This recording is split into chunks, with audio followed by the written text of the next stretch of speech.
السلام عليكم ورحمة الله وبركاته. بسم الله الرحمن الرحيم. الحمد لله رب العالمين. نحمده ونستعينه ونستغفره ونعوذ بالله من شرور أنفسنا ومن سيئات أعمالنا. من يهده الله فلا مضل له ومن يضلل فلا هادي له. أشهد أن لا إله إلا الله وحده لا شريك له وأشهد أن محمدا عبده ورسوله أرسله بالهدى ودين الحق ليظهره على الدين كله ولو كره المشركون.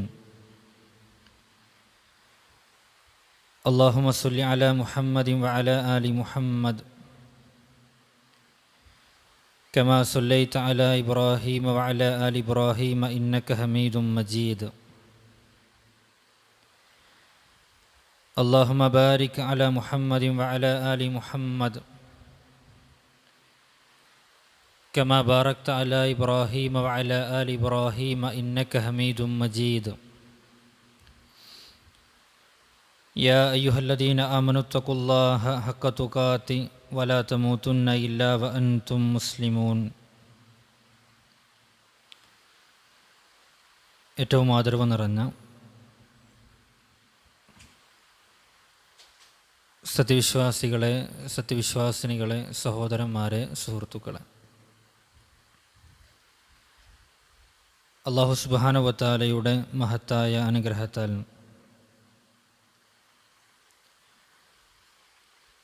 അവൻ്റെ ദീനിൻ്റെ മാർഗത്തിൽ ഒരുമിച്ച് കൂടാനും കേൾക്കാനും പഠിക്കാനും നമുക്ക് അവസരം ലഭിച്ചിരിക്കുകയാണ്. അല്ലാഹു സുബ്ഹാനഹു വ തആല ഇരുത്തവും സമയം ചിലവഴിക്കുന്നതുമെല്ലാം നാളെ സ്വർഗത്തിലേക്ക് ഉപകാരപ്പെടുന്ന ഒരു സ്വാലിഹായ സൽക്കർമ്മമായി, സുഹൃതമായി നമ്മിൽ നിന്നും സ്വീകരിക്കുമാറാകട്ടെ. പരിശുദ്ധ റമദാനിലൂടെയാണ് നമ്മൾ പോയിക്കൊണ്ടിരിക്കുന്നത്. ഇത് ഏറ്റവും നല്ല രൂപത്തിൽ അനുകൂലമാക്കി പൂർത്തീകരിക്കാനുള്ള ഭാഗ്യം അല്ലാഹു നമുക്കെല്ലാം നൽകുമാറാകട്ടെ. ഇന്ന് നമ്മൾ ചർച്ച ചെയ്യുന്നത് എത്രയോ തവണ നമ്മൾ കേട്ട് പരിചരിച്ച ചരിത്രത്തിലെ ചില വ്യക്തികളെ സംബന്ധിച്ചാണ്. ഉത്കൃഷ്ടരായ സ്വഹാബികളെക്കുറിച്ചാണ്. തീർച്ചയായും സ്വഹാബികളുടെ ജീവിതം എന്തിനാണ് നമ്മൾ ഓർക്കുന്നത്, സ്മരിക്കുന്നത് എന്ന് ചോദിച്ചാൽ തീർച്ചയായും നമ്മുടെ ഈമാൻ വർദ്ധിപ്പിക്കുവാനും ആ സ്വഹാബികൾ എത്രത്തോളമാണ് ഈ ദീനിനു വേണ്ടി അധ്വാനിച്ചത്, പണിയെടുത്തത് എന്നാലോചിക്കുമ്പോൾ നമ്മുടെ ജീവിതത്തെക്കുറിച്ചൊരു വീണ്ടു വിചാരം നടത്തുവാനും വേണ്ടി, അതിനപ്പുറം ഈ കാലഘട്ടത്തിൽ വരുന്ന സ്വഹാബികൾക്കെതിരെയുള്ള ഒട്ടേറെ വിമർശനങ്ങൾ, അതിൻ്റെ യാഥാർത്ഥ്യം മനസ്സിലാക്കാനും ഇസ്ലാമിൽ സ്വഹാബികൾക്ക് എത്രത്തോളം മഹത്വമുണ്ട്, സ്ഥാനമുണ്ട് എന്ന് മനസ്സിലാക്കുവാനും വേണ്ടിയാണ്. അതുകൊണ്ട് ആദ്യമായി നമ്മൾ പഠിക്കുന്നത് ആരാണ് സ്വഹാബികൾ എന്നതാണ്. ഇരിക്കുന്ന നമ്മോട് ആരാണ് സ്വഹാബത്ത് എന്ന് ചോദിച്ചാൽ വ്യത്യസ്തങ്ങളായ മറുപടികളാണ് നമ്മൾ അതിന് പറയാറുള്ളത്. പ്രവാചകൻ സല്ലല്ലാഹു അലൈഹി വസല്ലമ തങ്ങളുടെ കാലഘട്ടത്തിൽ ജീവിച്ചവർ എന്ന് പറയാം. അതല്ലെങ്കിൽ പ്രവാചകൻ സല്ലല്ലാഹു അലൈഹി വസല്ലമ തങ്ങളിൽ വിശ്വസിച്ചവർ എന്നും പറയാറും. അങ്ങനെ പല രൂപത്തിൽ പല വിധേനയാണ് സ്വഹാബികൾ ആരാണ് എന്ന് ചോദിച്ചാൽ തന്നെ നമ്മൾ മറുപടി പറയാറുള്ളത്. എന്നാൽ നബി സല്ലല്ലാഹു അലൈഹി വസല്ലമ തങ്ങളെ കണ്ടവരെല്ലാം സ്വഹാബികളാകുമോ എന്ന് ചോദിച്ചാൽ ഇല്ല എന്ന് നമുക്ക് ബോധ്യമുണ്ട്. കാരണം അബൂജഹലും ഉത്ബത്തും ഷൈബത്തും അടക്കമുള്ള ആളുകൾ നബിയെ കണ്ടവരാണ്, നബിയുടെ കാലഘട്ടത്തിൽ ജീവിച്ചിരിക്കുന്ന ആളുകളായിരുന്നു. എന്നാൽ നബി സല്ലല്ലാഹു അലൈഹി വസല്ലമ തങ്ങളിൽ വിശ്വസിച്ചവരെല്ലാവരും സ്വഹാബികളാകുമോ? അതുമില്ല. കാരണം യമനിൽ കർണ് എന്ന് പറയുന്ന ഒരു പ്രദേശത്ത് നബി സല്ലല്ലാഹു അലൈഹി വസല്ലമ തങ്ങൾ വിശ്വസിച്ച് ജീവിച്ചിരുന്ന ഒരാളായിരുന്നു ഉവൈസുൽ കർണി എന്ന് പറയുന്ന ഒരു സാത്വികനായ നല്ല ഒരു വ്യക്തി. നബി സല്ലല്ലാഹു അലൈഹി വസല്ലമ സ്വഹാബികളോട് പറയുന്നുണ്ട്, നിങ്ങൾ ഉവൈസിനെ കണ്ടാൽ നിങ്ങൾക്ക് വേണ്ടി അള്ളാഹുവിനോട് പ്രാർത്ഥിക്കാൻ വേണ്ടി ആവശ്യപ്പെടണമെന്നാണ്. അദ്ദേഹം നബി സല്ലല്ലാഹു അലൈഹി വസല്ലമ തങ്ങളുടെ കാലഘട്ടത്തിൽ പ്രവാചകൻ്റെ സന്നിധിയിൽ വരാൻ അദ്ദേഹത്തിന് ഭാഗ്യം കിട്ടിയിട്ടില്ല. ഉമർ റളിയല്ലാഹു അൻഹു അദ്ദേഹത്തിൻ്റെ യാത്രാമധ്യേ ഉവൈസിനെ കാണുന്നുണ്ട്, അദ്ദേഹത്തോട് പ്രാർത്ഥിക്കാൻ വേണ്ടി ആവശ്യപ്പെടുന്നുണ്ട്. പക്ഷേ ഉവൈസിനെ നമ്മൾ ഒരിക്കലും സ്വഹാബികളുടെ കൂട്ടത്തിലല്ല എണ്ണാറുള്ളത്. താബീങ്ങളുടെ കൂട്ടത്തിലാണ് അദ്ദേഹത്തെ നമ്മൾ പേര് പരാമർശിക്കപ്പെടുക. കാരണം നബി സല്ലല്ലാഹു അലൈഹി വസല്ലമ തങ്ങളുമായി സഹവസിക്കാൻ അദ്ദേഹത്തിന് ഭാഗ്യം കിട്ടിയിട്ടില്ല എന്നതാണ്. ഇമാം ബുഖാരി അദ്ദേഹത്തിൻ്റെ സ്വഹീൽ കൊടുക്കുന്ന മറ്റൊരു സംഭവം, ഒരു ക്രിസ്ത്യാനിയായ ഒരു മനുഷ്യൻ ഇസ്ലാമിലേക്ക് കടന്നു വന്നു. അദ്ദേഹം റസൂലുള്ളാഹി സ്വല്ലല്ലാഹു അലൈഹി വസല്ലമ തങ്ങളുടെ സദസ്സുകളിൽ സ്ഥിരമായി പങ്കെടുത്തു. അദ്ദേഹം കാത്തിബുൽ വഹിയായി, വഹിയെഴുത്തുകാരനായി. സൂറത്തുൽ ബഖറയും ആലിമ്രാനും ആ മനുഷ്യൻ്റെ കൈകൾ കൊണ്ട് അദ്ദേഹം രേഖപ്പെടുത്തി. പക്ഷേ നസ്വാറ മതത്തിലേക്ക് തന്നെ അദ്ദേഹം തിരിച്ചുപോയി. എന്നിട്ട് പറയാൻ തുടങ്ങി, ഞാൻ എഴുതി കൊടുക്കുന്നതാണ് നിങ്ങളുടെ പ്രവാചകൻ വായിച്ചുകൊണ്ടിരിക്കുന്നത്, ചൊല്ലിക്കൊണ്ടിരിക്കുന്നത്. വിശുദ്ധ ഖുർആനെതിരെ ശക്തമായ വിമർശനങ്ങൾ അദ്ദേഹം തൊടുത്തുവിട്ടപ്പോൾ ഈ മനുഷ്യൻ്റെ ഷർറ്, തിന്മ കൂടിയ സമയത്ത് റസൂലുള്ളാഹി ആ മനുഷ്യനെ എതിരെ പ്രാർത്ഥിക്കേണ്ടി വന്നു. കുറച്ച് നാളുകൾ കഴിഞ്ഞ മനുഷ്യൻ മരണപ്പെട്ടു. നസാറാക്കൾ അവരുടെ മതത്തിൻ്റെ ചടങ്ങുകൾ അനുസരിച്ച് ആ മനുഷ്യൻ അവർ മറമാടി. പിറ്റേ ദിവസം നോക്കുമ്പോൾ മയ്യത്ത് ഖബർ പുറന്തള്ളിയിരിക്കുകയാണ്. നസാറാക്കൾ പറഞ്ഞു, ഇത് പ്രവാചകൻ്റെയും സ്വഹാബത്തിൻ്റെയും പണിയായിരിക്കും. ഒന്നുകൂടി കുഴി കുഴിച്ച് ആഴത്തിൽ ആ മനുഷ്യനെ വീണ്ടും അവർ മറമാടി. പിറ്റേ ദിവസം നോക്കുമ്പോൾ വീണ്ടും മയ്യത്ത് പുറത്താണ്. അവർ വീണ്ടും പറഞ്ഞു, ഇത് പ്രവാചകൻ്റെയും സ്വഹാബികളുടെയും ഏർപ്പാടായിരിക്കും. മൂന്നാമതും അവർ ഖബറെടുത്ത് വീണ്ടും കുഴിച്ചു. പിറ്റേ ദിവസം നോക്കുമ്പോൾ വീണ്ടും മയ്യത്ത് പുറന്തള്ളിയിരിക്കുകയാണ്. അവർക്ക് മനസ്സിലായി, ഇത് പ്രവാചകൻ്റെയോ സ്വഹാബത്തിൻ്റെയോ പണിയല്ല, മറ്റെന്തോ ഇതിൻ്റെ പുറകിൽ നടക്കുന്നുണ്ട് എന്നവർ മനസ്സിലാക്കിയപ്പോൾ അവസാനം പാറകൾ കൂട്ടിയിട്ട ഒരു പ്രദേശത്തേക്ക് കൊണ്ടുപോയി ആ മനുഷ്യൻ്റെ ശരീരം അവർ വലിച്ചെറിഞ്ഞു എന്നാണ്. ആ മനുഷ്യനെ നമുക്ക് സ്വഹാബികളുടെ കൂട്ടത്തിൽ എണ്ണാൻ കഴിയുമോ? ഇല്ല. പ്രവാചകനെ കണ്ട ആളാണ്, വിശ്വസിച്ച ആളാണ്. പക്ഷെ മരണപ്പെടുമ്പോൾ ഈമാനോടുകൂടി മരിക്കാൻ അദ്ദേഹത്തിന് കഴിഞ്ഞിട്ടില്ല. അതുകൊണ്ടാണ് അഹ്ലുസുന്നയുടെ പണ്ഡിതന്മാർ വ്യക്തമായി ആരാണ് സ്വഹാബികളെന്ന് നമുക്ക് വിശദീകരിച്ച് നൽകുന്നത്. ഈ കാര്യം പഠിച്ചാൽ ഇനി ആര് നമ്മുടെ സ്വഹാബികൾ ആരാണ് എന്ന് ചോദിച്ചാൽ നമുക്ക് വ്യക്തമായി മറുപടി കൊടുക്കാൻ കഴിയും. അവർ പറഞ്ഞത്, മൻ ലഖിയൻ നബിയ്യ സ്വല്ലല്ലാഹു അലൈഹി വസല്ലം മുഅ്മിനം ബിഹി വമാത അലൽ ഇസ്ലാം. ആരാണോ നബി സല്ലല്ലാഹു അലൈഹി വസല്ലമ തങ്ങളെ വിശ്വാസപൂർവം കണ്ടുമുട്ടിയത്, സഹവസിച്ചത്. കാണുക എന്ന് പറഞ്ഞാൽ തൻ്റെ നേത്രങ്ങൾ കൊണ്ട് ജീവിതത്തിൽ പ്രവാചകൻ സല്ലല്ലാഹു അലൈഹി വസല്ലമ തങ്ങളെ കാണാൻ ഭാഗ്യം ലഭിക്കാത്ത ഒട്ടേറെ സ്വഹാബികളുണ്ട്. അപ്പോൾ വിശ്വാസപൂർവം പ്രവാചകനുമായി സഹവസിച്ച ആളുകൾ, ആ വിശ്വാസപൂർവം മരണപ്പെട്ട ആളുകൾ, ഇവർക്കാണ് യഥാർത്ഥത്തിൽ സ്വഹാബികളെന്ന് അഹ്ലുസുന്നയുടെ പണ്ഡിതന്മാർ വ്യക്തമായി നമുക്ക് പഠിപ്പിച്ച് നൽകിയിട്ടുള്ളത്. അപ്പോൾ പ്രവാചകനെ കണ്ടുമുട്ടണം, അഥവാ സഹവസിക്കണം, വിശ്വാസമുണ്ടാകണം, ആ വിശ്വാസത്തോടു കൂടി മരിക്കണം. അപ്പോൾ 3 കാര്യങ്ങളാണ്. ഇത് രണ്ടും കിട്ടിയ വ്യക്തിയായിരുന്നു നജ്ജാശി രാജാവ്. ഇസ്ലാം കിട്ടി, ഇസ്ലാമോട് കൂടി മരണപ്പെട്ടു. ആ നാട്ടിൽ അദ്ദേഹത്തിൻ്റെ ജനാസ നമസ്കരിക്കാൻ ആരുമില്ല എന്ന് അറിഞ്ഞപ്പോൾ നബി സല്ലല്ലാഹു അലൈഹി വസല്ലമ ആ മറഞ്ഞ മയ്യത്ത് വരെ നമസ്കരിക്കുന്നുണ്ട്. പക്ഷെ അദ്ദേഹത്തിന് ഒന്നുണ്ടായില്ല. ജീവിതകാലത്ത് റസൂലുള്ളാഹി സ്വല്ലല്ലാഹു അലൈഹി വസല്ലമ തങ്ങളുമായി സഹവസിക്കാനുള്ള ഭാഗ്യം നജ്ജാശിക്ക് കിട്ടിയില്ല. അതാണ് അദ്ദേഹത്തിൻ്റെ പേര് കേൾക്കുമ്പോൾ നമ്മൾ ഒരിക്കലും റളിയല്ലാഹു അൻഹു എന്ന് പറയാറില്ല.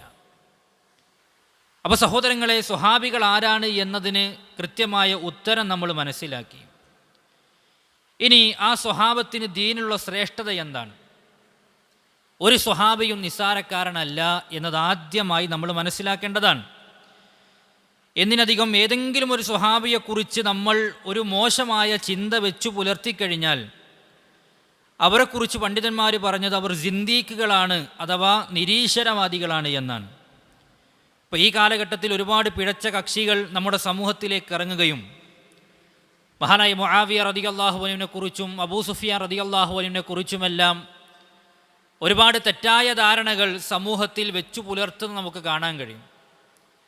ഉമർ ഇബ്നു അബ്ദുൽ അസീസ് റഹ്മത്തുള്ളാഹി അലൈഹിയോട് ചോദിക്കുന്നുണ്ട്, സ്വഹാബികളെ സംബന്ധിച്ച് ഉമർ ഇബ്നു അബ്ദുൽ അസീസ് റഹ്മത്തുള്ളാഹി അലൈഹിയെക്കുറിച്ചും അതുപോലെ തന്നെ മുആവിയ റളിയല്ലാഹു അൻഹുവിനെ കുറിച്ചും ഒരു പണ്ഡിതനോട് ചോദിക്കപ്പെട്ടു.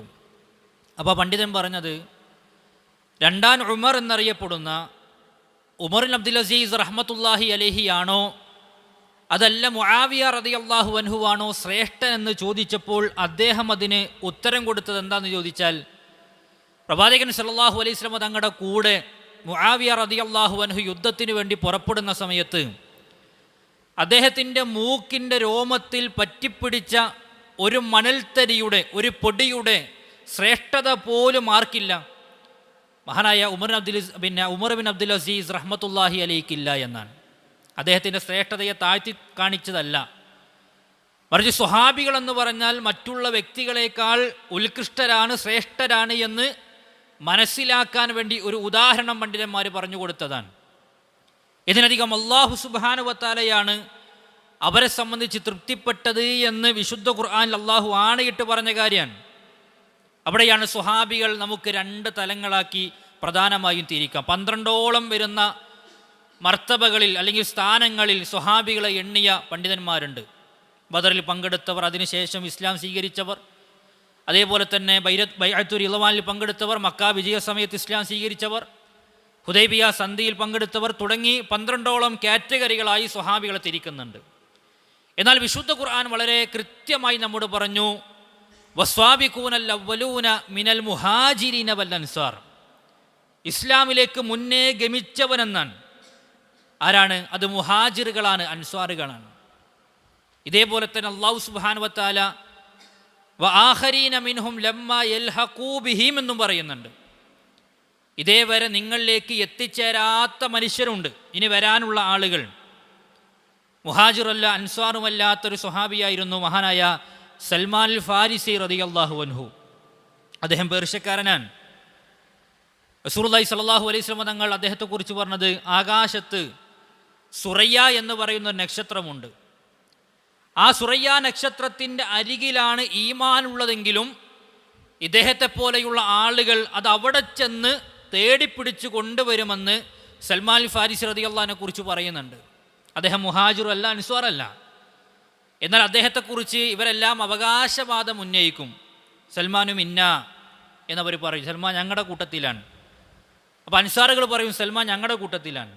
നബി സല്ലല്ലാഹു അലൈഹി വസല്ലം തങ്ങൾ പറയും, സൽമാൻ എൻ്റെ അഹ്ലു ബൈത്തിൽ, എൻ്റെ കുടുംബത്തിൽപ്പെട്ട ആളാണ് എന്ന് അദ്ദേഹത്തെക്കുറിച്ച് പറയാറുണ്ട്. അപ്പം അങ്ങനെ പല രംഗങ്ങളിൽ, പല ചിത്രങ്ങളിലാണ് നമ്മൾ സ്വഹാബത്തികളെ കാണുന്നത്. ഇവിടെ പ്രധാനമായും അല്ലാഹു സുബ്ഹാനഹു വ തആല മുഹാജിറുകളെ കുറിച്ച് പറഞ്ഞു. ആരാണ് മുഹാജിറുകൾ എന്ന് പറഞ്ഞാൽ? ഈ ദീനിനു വേണ്ടി സ്വന്തം നാട് വിട്ടു പോകേണ്ടി വന്ന ഒരു പറ്റം പട്ടിണിപ്പാവങ്ങൾ. എത്രത്തോളം മുഹാജിറുടെ ത്യാഗം തന്നെ നമ്മൾ പറഞ്ഞാൽ തീരാത്തതാണ്. അബൂബക്കർ സിദ്ദീഖ് റളിയല്ലാഹു അൻഹുവിൻ്റെ ഹിജ്റ, സുഹൈബ് റൂമി റളിയല്ലാഹു അൻഹുവിൻ്റെ ഹിജ്റ, മഹദിയായ ഉമ്മു സലമ റളിയല്ലാഹു അൻഹയുടെ ഹിജ്റ, ഇതെല്ലാം ചരിത്രത്തിൽ പ്രിയപ്പെട്ടവരെ പ്രത്യേകം പരാമർശമുള്ള വിഷയങ്ങളാണ്. മഹദിയായ ഉമ്മു സലമ റളിയല്ലാഹു അൻഹ എങ്ങനെയാണ് ഹിജ്റ പോകുന്നത് എന്ന് ചോദിച്ചാൽ, തൻ്റെ കൈക്കുഞ്ഞിനെ കയ്യിലേന്തിയിട്ട് ഒറ്റക്ക് പോവുകയാണ്.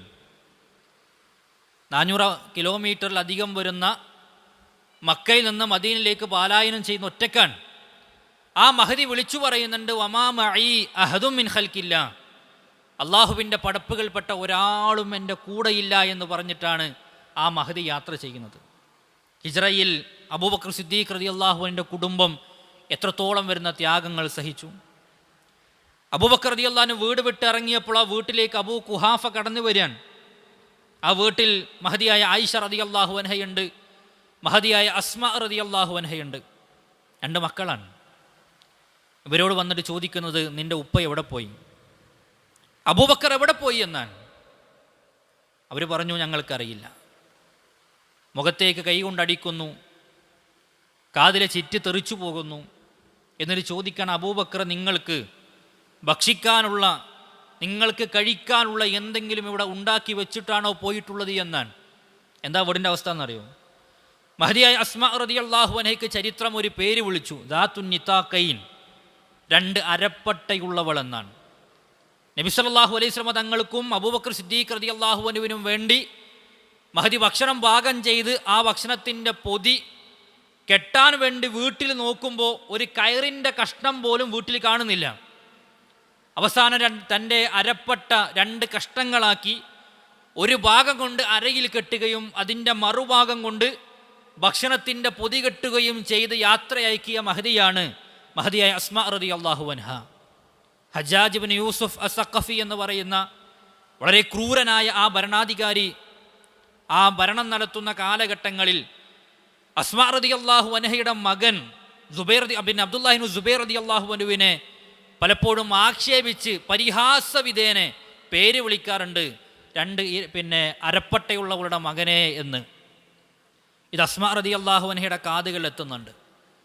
ഹജ്ജാജുമായിട്ട് അബ്ദുല്ലാഹി ഇബ്നു സുബൈർ റളിയല്ലാഹു അൻഹു യുദ്ധത്തിന് പോകുന്ന സമയത്ത് കണ്ണ് കാണാത്ത ഉമ്മ, 100 വയസ്സിനപ്പുറം പ്രായത്തിൽ ജീവിച്ച മഹദിയാണ് അസ്മാ റളിയല്ലാഹു അൻഹ. ആ മഹദി തന്നെ വലിയൊരു പ്രസ്ഥാനമാണ്. എത്രത്തോളം എന്ന് ചോദിച്ചാൽ, ആ മഹദിയുടെ ഈമാനും വിശുദ്ധിയും എത്രത്തോളം. ഇറാഖിൽ നിന്ന് ഒരിക്കൽ മുന്തിർ എന്ന് പറയുന്ന മകൻ ഒരു വസ്ത്രം കൊണ്ടുവന്ന് കൊടുക്കുന്നുണ്ട്. അപ്പോൾ ഉമ്മയുടെ കണ്ണിൻ്റെ കാഴ്ചയെല്ലാം നഷ്ടപ്പെട്ടു പോകുന്ന അവസ്ഥയിലേക്ക് എത്തി. ആ വസ്ത്രം ഇങ്ങനെ കയ്യിൽ വെച്ചിട്ട് ഉമ്മ പരിശോധിക്കാൻ, എന്നിട്ട് മകനോട് പറയാണ്, ഉഫിൻ റുദ്ദു അലൈഹി കിസ്വത്തുഹു, മോനെ ഈ വസ്ത്രം മടക്കി കൊണ്ടുപോയിക്കോ, ഉമ്മാക്ക് ആവശ്യമില്ല എന്നാണ്. അപ്പോൾ ഉമ്മാനോട് ചോദിക്കണം, ഉമ്മ എന്താണ് കുഴപ്പം? ഉമ്മ പറയാണ്, മോനെ ഈ വസ്ത്രം നേരിയതാണ്, കട്ടിയില്ലാത്തതാണ്, ഇത് ഞാൻ ശരീരത്തിലിട്ടാൽ എൻ്റെ ശരീരത്തിൻ്റെ അവയവങ്ങൾ മറ്റുള്ളവർ കാണാൻ സാധ്യതയുണ്ട് എന്ന് പറഞ്ഞപ്പോൾ മകൻ പറയാണ്, ഉമ്മ ഇത് കട്ടി കുറവാണെന്നേ ഉള്ളൂ, പക്ഷെ ഉമ്മ ധരിച്ചാൽ ഉമ്മയുടെ ശരീരത്തിൻ്റെ ഒരു ഭാഗവും പുറത്തേക്ക് കാണില്ല എന്ന് പറഞ്ഞപ്പോൾ പറയാണ്, മോനെ കട്ടിയില്ലാത്ത ധരിച്ചു കഴിഞ്ഞാൽ, നേരിയ വസ്ത്രം ധരിച്ചു കഴിഞ്ഞാൽ അത് ശരീരത്തോട് ഒട്ടിക്കിടക്കാൻ സാധ്യതയുണ്ട്, അതുകൊണ്ട് ഉമ്മാക്കിത് വേണ്ട എന്ന് പറയുന്നത് 100 വയസ്സ് പിന്നിട്ട അസ്മാ റളിയല്ലാഹു അൻഹയാണ്. ആ മഹദിയാണ് അബ്ദുല്ലാഹി ഇബ്നു സുബൈർ റളിയല്ലാഹു അൻഹു യുദ്ധത്തിന് വേണ്ടി പോകുമ്പോൾ മകനെ പരിശോധിക്കാൻ പടച്ചട്ട ധരിച്ചിട്ടുണ്ട്, പടയങ്കി ധരിച്ചിട്ടുണ്ട്. ആ സമയത്ത് മോനോട് ചോദിക്കണം, മോനെ ബീരു, യുദ്ധത്തിന് പോകുമ്പോൾ എന്തിനാ നീ പടച്ചട്ട ധരിച്ചത്? അബ്ദുല്ലാഹി ഇബ്നു സുബൈർ റളിയല്ലാഹു അൻഹു പറയണം, ഉമ്മ ഹജ്ജാജുമായിട്ടാണ് യുദ്ധം, ഹജ്ജാജുമായിട്ടാണ് യുദ്ധം. അവൻ്റെ കയ്യിൽ എന്നെ കിട്ടിയാൽ എൻ്റെ ശരീരത്തിൻ്റെ ഓരോ അവയവങ്ങളും അവൻ മുറിച്ചെടുക്കും, അതുകൊണ്ട് അതില്ലാതിരിക്കാൻ വേണ്ടിയിട്ടാണ്, യുദ്ധത്തിൽ പരാജയപ്പെടാതിരിക്കാൻ വേണ്ടിയിട്ടാണ് ഞാൻ പടച്ചട്ട ധരിച്ചത് എന്ന് പറയുമ്പോൾ ഉമ്മ പറഞ്ഞു കൊടുക്കണം, എന്താണെന്ന് അറിയാം, മോനെ ആടിനെ അറുക്കുന്നത് നീ കണ്ടിട്ടില്ലേ? ആടിനെ അറുത്തിട്ട് അതിൻ്റെ കുറുകും അതിൻ്റെ മാംസങ്ങളുമെല്ലാം വെട്ടിമാറ്റുന്ന നീ കണ്ടിട്ടില്ലേ? അറുത്ത് കഴിഞ്ഞാൽ പിന്നെ ആടിന് പിന്നെ എന്ത് വേദനയാണ് എന്ന് ചോദിച്ചിട്ട് ആ പടച്ചട്ട ഇവിടെ ഊരി വെച്ചിട്ട് പോകൂ എന്നാണ് 100 വയസ്സ് പിന്നിട്ട് അസ്മാ റളിയല്ലാഹു അൻഹ പറയുന്നത്. കുറച്ച് കഴിഞ്ഞപ്പോൾ ഹജ്ജാജ് ആളെ വിട്ടു.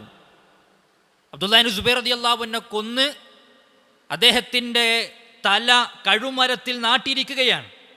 അത് കാണാൻ വേണ്ടി, വിളിക്കാൻ വേണ്ടി വന്നിരിക്കുകയാണ് ഒരു മനുഷ്യൻ.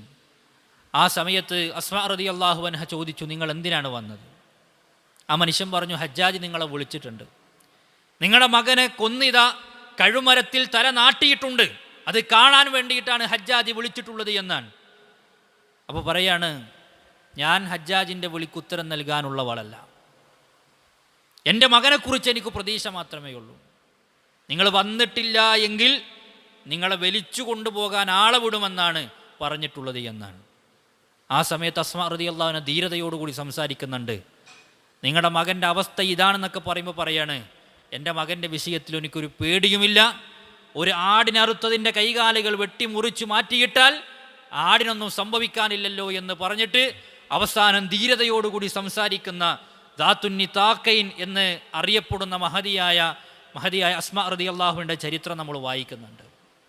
ഹിജ്റയിലെ ഓരോ രംഗങ്ങൾ, അതിലോരോ വ്യക്തികൾ നമ്മൾ എടുത്തു നോക്കിയാൽ വലിയ വലിയ മാതൃകൾ നമുക്ക് കാണാൻ കഴിയുന്നത്. മഹാനായ സുഹൈബ് റൂമി റളിയല്ലാഹു അൻഹു, അദ്ദേഹം റോമക്കാരനല്ല, മക്കക്കാരൻ തന്നെയാണ്. ഒരു ചെറിയ പ്രായത്തിൽ അദ്ദേഹത്തെ റോമിലേക്ക് ആളുകൾ തട്ടിക്കൊണ്ടുപോയതാണ്, കൊള്ളസംഘം അദ്ദേഹത്തെ തട്ടിക്കൊണ്ടുപോയി. കുറച്ച് പ്രായം കഴിഞ്ഞപ്പോൾ അദ്ദേഹം മക്കയിലേക്ക് തന്നെ തിരിച്ചു വന്നു. മക്കയിലെ വലിയ സമ്പത്തിൻ്റെ ഉടമസ്ഥനായി അദ്ദേഹം മാറി. മഹാനായ സുഹൈബ് റൂമി റളിയല്ലാഹുവിന് ഹിജ്റ പോകാൻ നിൽക്കുന്ന വേളയിൽ ഖുറൈശികൾ അദ്ദേഹത്തിൻ്റെ വീട് വളഞ്ഞു. അവർ പറഞ്ഞു, സുഹൈബ്, താങ്കൾ ഒന്നുമില്ലാത്തവനായി മക്കയിലേക്ക് വന്ന ആളാണ്, അതുകൊണ്ട് ഇതെല്ലാം കൊണ്ട് താങ്കളെ പോകാൻ ഞങ്ങൾ ഒരിക്കലും സമ്മതിക്കില്ല എന്ന് പറഞ്ഞ് അദ്ദേഹത്തിൻ്റെ ഹിജ്റയെ അവർ തടുക്കുകയാണ്. വീട് ബഹിഷ്കരിച്ച് ഉപരോധിച്ച് അവരങ്ങനെ തടുക്കുന്ന സമയത്ത് സുഹൈബ് റൂമി റളിയല്ലാഹുവിന് ഒരു തന്ത്രം പ്രയോഗിച്ചു. മലമൂത്ര വിസർജനം ആവശ്യമുണ്ട് എന്ന് പറഞ്ഞ് വീടിൻ്റെ പുറത്തേക്ക് പോകും. അപ്പോഴും കാവൽക്കാരാണ് പിന്നാലെ. അദ്ദേഹം വീണ്ടും കയറി വരും, കുറച്ച് കഴിഞ്ഞാൽ വീണ്ടും പുറത്തേക്ക് വേണം എന്ന് പറയും. അങ്ങനെ ആവർത്തിച്ച് പറഞ്ഞപ്പോൾ ഖുറൈശികൾ പരസ്പരം അടക്കം പറഞ്ഞു, ഇതിൽ ആത്തയുടെയോ ഉസ്സയുടെയോ കുരുത്തക്കേട് പറ്റിയിട്ട് വയറിനെന്തോ സംഭവിച്ചതാണ്, ഇനി സുഹൈബ് പോയി വരട്ടെ എന്നാണ്. അദ്ദേഹം പിറകിലേക്ക് നോക്കുമ്പോൾ ആരുമില്ല. ആ കിട്ടിയ താക്കത്തിന് അദ്ദേഹം വേഗം മദീനയിലേക്കുള്ള വഴിയിൽ യാത്ര തിരിച്ചു. സുഹൈബ് റൂമി റളിയല്ലാഹു അൻഹു വരുന്നത് ഇവരിങ്ങനെ കാത്തിരിക്കാൻ. അവസാനം അദ്ദേഹത്തിൻ്റെ വരവ് കാണാതെയായപ്പോൾ അവർക്ക് മനസ്സിലായി ഇത് സുഹൈബിൻ്റെ തന്ത്രമായിരുന്നു എന്ന്. സുഹൈബ് റൂമി റളിയല്ലാഹു അൻഹു പോകാനിടയുള്ള വഴികളിലൂടെ അവർ സഞ്ചരിച്ചു. അദ്ദേഹത്തിൻ്റെ മുന്നിൽ അവരെത്തി. അദ്ദേഹത്തിൻ്റെ യാത്ര തടുത്തു. സുഹൈബ് റൂമി റളിയല്ലാഹു അൻഹു എന്താ ഇതെന്നറിയോ? അദ്ദേഹത്തിൻ്റെ കയ്യിലുണ്ടായിരുന്ന എല്ലാ അമ്പുകളും അവരുടെ മുന്നിൽ അങ്ങോട്ട് വെച്ചു. എന്നിട്ട് പറഞ്ഞു, എന്നെയാണ് നിങ്ങൾക്ക് ആവശ്യമെങ്കിൽ ഈ അമ്പുകൾ ഞാൻ നിങ്ങൾക്കെതിരെ പ്രയോഗിക്കും. അതല്ല, എൻ്റെ സമ്പത്താണ് നിങ്ങൾക്ക് ആവശ്യമെങ്കിൽ മക്കയിലെ ഇന്നെന്ന ശേഖരിച്ചു വെച്ച വീടുകളിൽ അല്ലെങ്കിൽ സ്ഥാപനങ്ങളിൽ, ശേഖരണ കേന്ദ്രങ്ങളിൽ എൻ്റെ സമ്പത്തുണ്ട്, അത് നിങ്ങൾക്കെടുക്കാം. എന്നെയാണ് ആവശ്യമെങ്കിൽ ഞാൻ നിങ്ങൾക്കെതിരെ ഈ അമ്പുകൾ പ്രയോഗിക്കുമെന്ന് പറഞ്ഞ് അവർക്കെതിരെ സംസാരിക്കുമ്പോൾ സുഹൈബ് റൂമി റളിയല്ലാഹു അൻഹുവിനെ അവർ വെറുതെ വിടുകയും അദ്ദേഹത്തിൻ്റെ സമ്പത്ത് അവർ കൈക്കലാക്കുകയും ചെയ്തു. വ്യക്തമായി പറഞ്ഞാൽ മക്കയിലെ കോടീശ്വരൻ പിന്നീട് മദീനയിലേക്ക് എത്തുന്നത് ചെല്ലിക്കാശിന് വകയില്ലാത്ത ഉടുത്ത വസ്ത്രവുമായി കൊണ്ടാണ്. നബി സല്ലല്ലാഹു അലൈഹി വസല്ലം തങ്ങൾ അദ്ദേഹത്തിൻ്റെ വരവ് കണ്ടുകൊണ്ട് പറയുന്നുണ്ട്, റബിഹ സുഹൈബ് ലാഭമുള്ള കച്ചവടമാണ് നടത്തിയിട്ടുള്ളത് എന്നാണ്. അദ്ദേഹത്തെക്കുറിച്ച് വിശുദ്ധ ഖുർആൻ തന്നെ പറഞ്ഞു, വമിനന്നാസ്, ജനങ്ങൾ ചില ആളുകളുണ്ട്. എന്താണ് അവരുടെ പ്രത്യേകത? മയ്യശ്രീ നഫ്സഹു ഇബ്തിഗാ അമർലാത്തില്ല, മയ്യശ്രീ നഫ്സഹു ഇബ്തിഗാ അമർലാത്തില്ല, അള്ളാഹുവിന് വേണ്ടി സ്വന്തം ശരീരത്തെ വരെ വിൽക്കുന്ന ആളുകളുണ്ട് എന്നാണ്. അത്രത്തോളം അദ്ദേഹം ദീനിനു വേണ്ടി എല്ലാം ത്യജിക്കാൻ, സഹിക്കാൻ അദ്ദേഹം തയ്യാറായി. അൻസാറുകളുടെ ചരിത്രം നമ്മൾ വായിക്കുകയാണെങ്കിൽ വിശുദ്ധ ഖുർആൻ അവരെക്കുറിച്ച് പറഞ്ഞൊരു പ്രയോഗം തന്നെ നമുക്ക് മനസ്സിലാക്കാൻ കഴിയും. യുഹിബ്ബൂന മൻ ഹാജറ ഇലൈഹിന്നാണ്. തന്നിലേക്ക് വന്നവരെ അവരങ്ങേയറ്റം ഇഷ്ടപ്പെട്ടു, സ്നേഹിച്ചു. വീടൊരുക്കി, കൂടൊരുക്കി, അവർ കാത്തിരുന്ന് അവർക്ക് വേണ്ടി എല്ലാം വീതം വെച്ച് ആ രൂപത്തിൽ അവർക്ക് മുന്നോട്ട് പോകാൻ സാധിച്ചത് നമ്മൾ യഥാർത്ഥത്തിൽ ചരിത്രത്തിൽ വായിക്കുന്നുണ്ട്. അതുകൊണ്ടാണ് സ്വഹാബത്തിന് ഇത്രത്തോളം ശ്രേഷ്ഠതയുള്ളത്. റസൂലുള്ളാഹി സ്വല്ലല്ലാഹു അലൈഹി വസല്ലം തങ്ങൾ സ്വഹാബികളെ കുറിച്ച് പറഞ്ഞെന്തറിയോ? അന്നുജൂമു അമനത്തുൽ സമാ, നക്ഷത്രങ്ങൾ ആകാശങ്ങൾക്കുള്ള രക്ഷാകവചമാണ്. ഫഇദാ ദഹബത്തിൻ നുജൂമു അതസ്സമാ മാ തുഅദ്, ആ നക്ഷത്രങ്ങൾക്ക് എന്തെങ്കിലും സംഭവിച്ചാൽ ആകാശത്തിന് വാഗ്ദാനം ചെയ്യപ്പെട്ടത് സംഭവിക്കുകയായി. വ അന അമനത്തുൽ ലി അസ്ഹാബി, ഞാൻ എൻ്റെ സ്വഹാബത്തിനുള്ള രക്ഷാകവചമാണ്.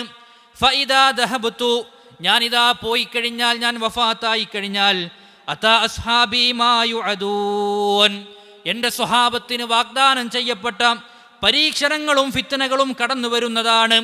വ അസ്ഹാബി അമനത്തുൽ ലി ഉമ്മത്തി, എൻ്റെ സ്വഹാബത്തതാ എൻ്റെ ഉമ്മത്തിനുള്ള രക്ഷാകവചമാണ്. ഫഇദാ അസ്ഹാബി അതാ ഉമ്മത്തി മാ യുഅദൂൻ, എൻ്റെ സ്വഹാബത്തിതാ തീർന്നു കഴിഞ്ഞാൽ എൻ്റെ ഉമ്മത്തിന് വാഗ്ദാനം ചെയ്യപ്പെട്ട ഫിത്നകളും പരീക്ഷണങ്ങളും കടന്നു വരുന്നതാണ്.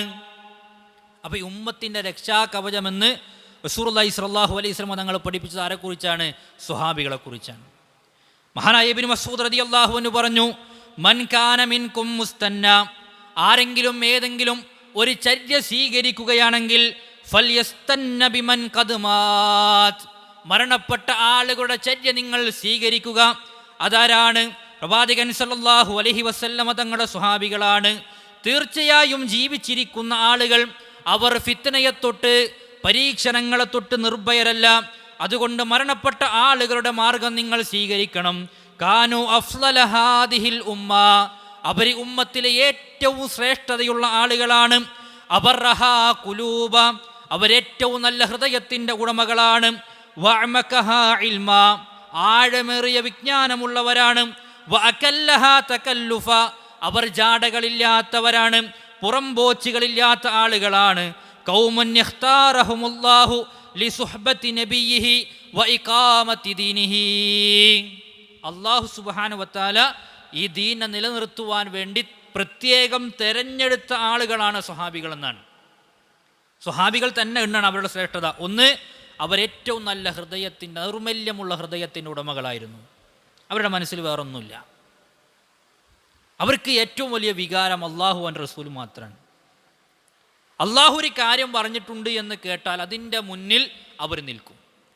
റസൂലുള്ളാഹി സ്വല്ലല്ലാഹു അലൈഹി വസല്ലം തങ്ങൾ അവർ ജീവിതത്തിൽ എങ്ങനെയാണോ പ്രവാചകനെ ഉൾക്കൊള്ളേണ്ടത്, പിൻപറ്റേണ്ടത്, സ്നേഹിക്കേണ്ടത്, മാതൃകയാക്കേണ്ടത്, അതുപോലെ അവർ മാതൃകയാക്കും. മഹാനായ അബൂ റൈഹാൻ അൻസാരി റളിയല്ലാഹു അൻഹു പറയുന്നുണ്ട്, ഒരു ദിവസം ഞങ്ങളൊരു യുദ്ധത്തിന് വേണ്ടി പോകാൻ. ആ രാത്രിയുടെ പ്രത്യേകത എന്ന് വെച്ചാൽ അങ്ങേയറ്റം തണുപ്പുള്ളൊരു രാത്രി. അങ്ങനെ ഒരു കുന്നിൻ്റെ മുകളിൽ, ഒരു മലമുകളിൽ ഞങ്ങൾ കയറി. അപ്പോൾ ആളുകളെ ഞാൻ നോക്കുമ്പോൾ ഫറഅയ്തു ബഅ്ളുഹും യഹ്ഫിറു ഫിൽ ഹർലി ഹുഫ്ര, ചില ആളുകൾ ഇങ്ങനെ കുഴിയെടുത്തിട്ട് അതിലിറങ്ങി നിൽക്കുകയാണ്, തണുപ്പ് അടിക്കാൻ കഴിയാതെ, തണുത്ത കാറ്റടിച്ച് നേരെ നിൽക്കാൻ കഴിയാതെ അവരാ കുന്നിൻ്റെ മുകളിൽ കുഴിയെടുത്ത് അതിലവരിറങ്ങി നിൽക്കുകയാണ്.